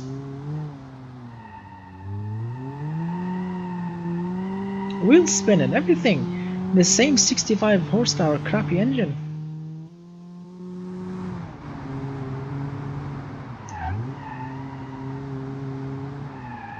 The corner is flat. Really good. Alright, let's read some of the comments while the Mini reach the other side. No dips, better. It's nice to see how it does compared to the other car. Yeah, Japanese classic, and I forgot to shift up.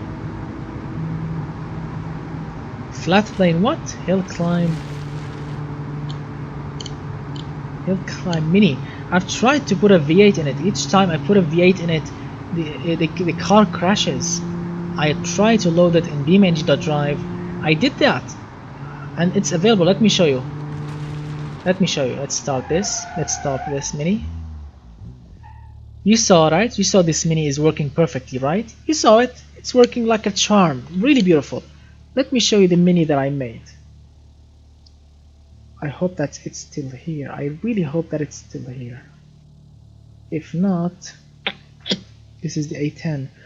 Oh no, it's not here. Oh crap, where's my Mini? Did I actually delete it, or?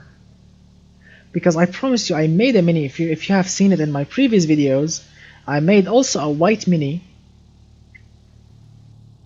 Let me search well. Sometimes my eyes fail me. No Mini here, no Mini there. Trabant.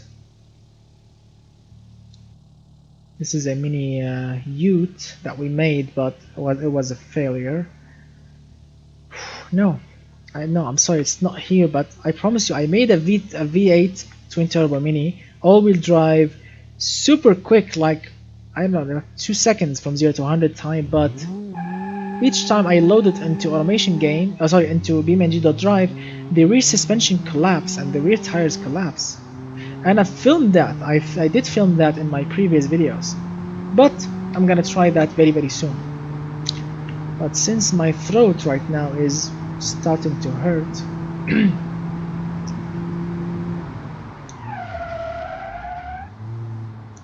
wow, it's a quick car.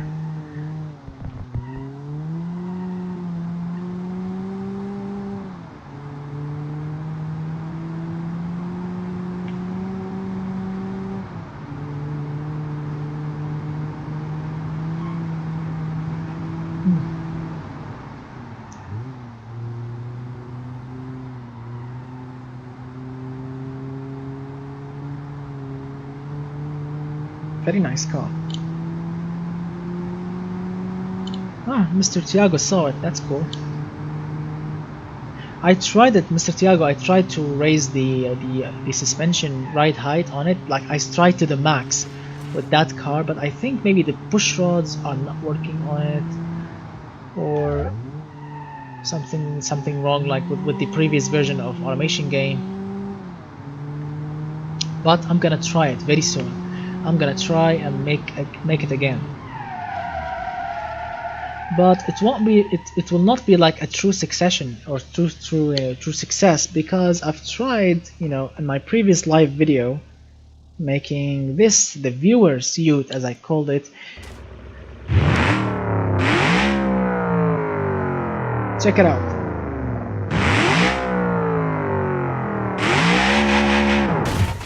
Yep, as you can see, it's still crashing itself.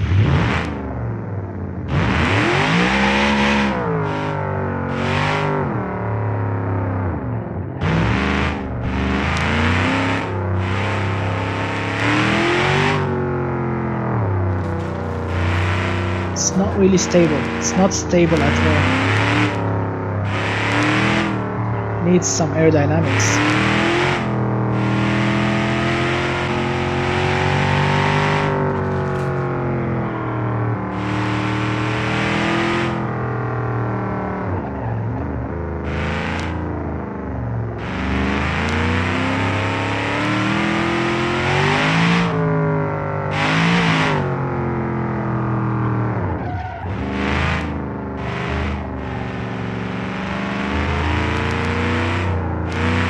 It's not stable at all.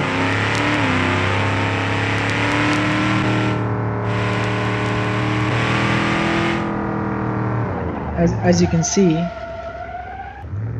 see, front suspension is collapsed. Just listen. Each time I try to load it, it crashes something.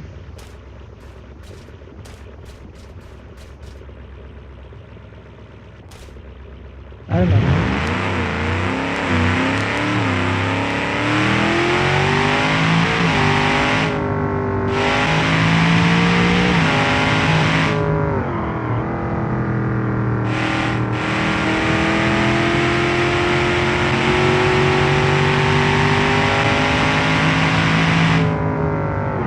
Oh my god.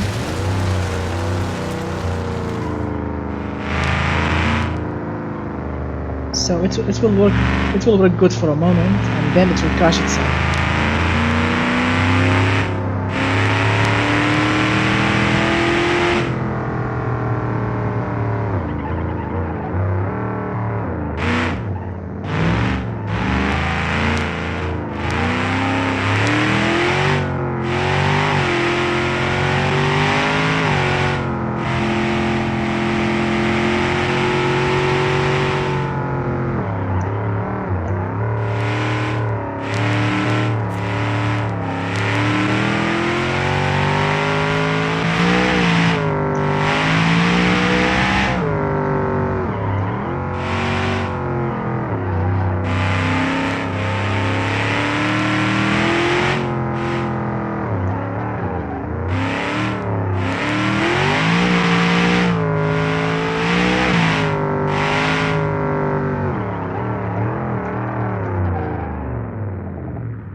So as you can see, it's not really, can it survive a crash? No, it will explode immediately.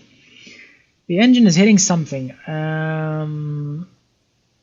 No, I don't think so. Something is collapsing in the front suspension, and the car is not really stable because there is no aerodynamics on it whatsoever. Like nothing. The car keeps dancing right, left and right, left and right, left and right. So you need to balance the throttle, balance your hand on the analog stick, so you don't really crash it. But yeah, the problem got fixed for a moment. When I started, loading it 100 times, it did actually went in a straight line at that corner. But when I start cornering, it did show me here with the crash diagram here that something did actually went wrong. But it's a pretty good nice idea, really good nice idea. But the next time that I want to try a Mini, it will not be a Ute, it will be a real Mini, like a hatchback, or the real Mini, and not with a huge V8. I'm gonna try with a smaller V8 or a V6, maybe a twin turbo V6, maybe the Nissan GTR V6, and try and do if I can actually make it fly. So that was a very long live video. I appreciate it, guys, that you are showing up to watch my live videos. You are true amazing fans, so thank you so much, guys, for watching. When you finish this live, go to any previous video of my videos, and of course go to my Patreon page if you want to download the Gladiator 1000 and many of my other cars, or if you want to support the channel, I would really appreciate it if you can do that. So thank you so much, guys, for watching. Stay tuned for more amazing videos, and stay tuned for the future challenges, and of course, thank you so much again from all of my heart for your amazing support and for your amazing comments.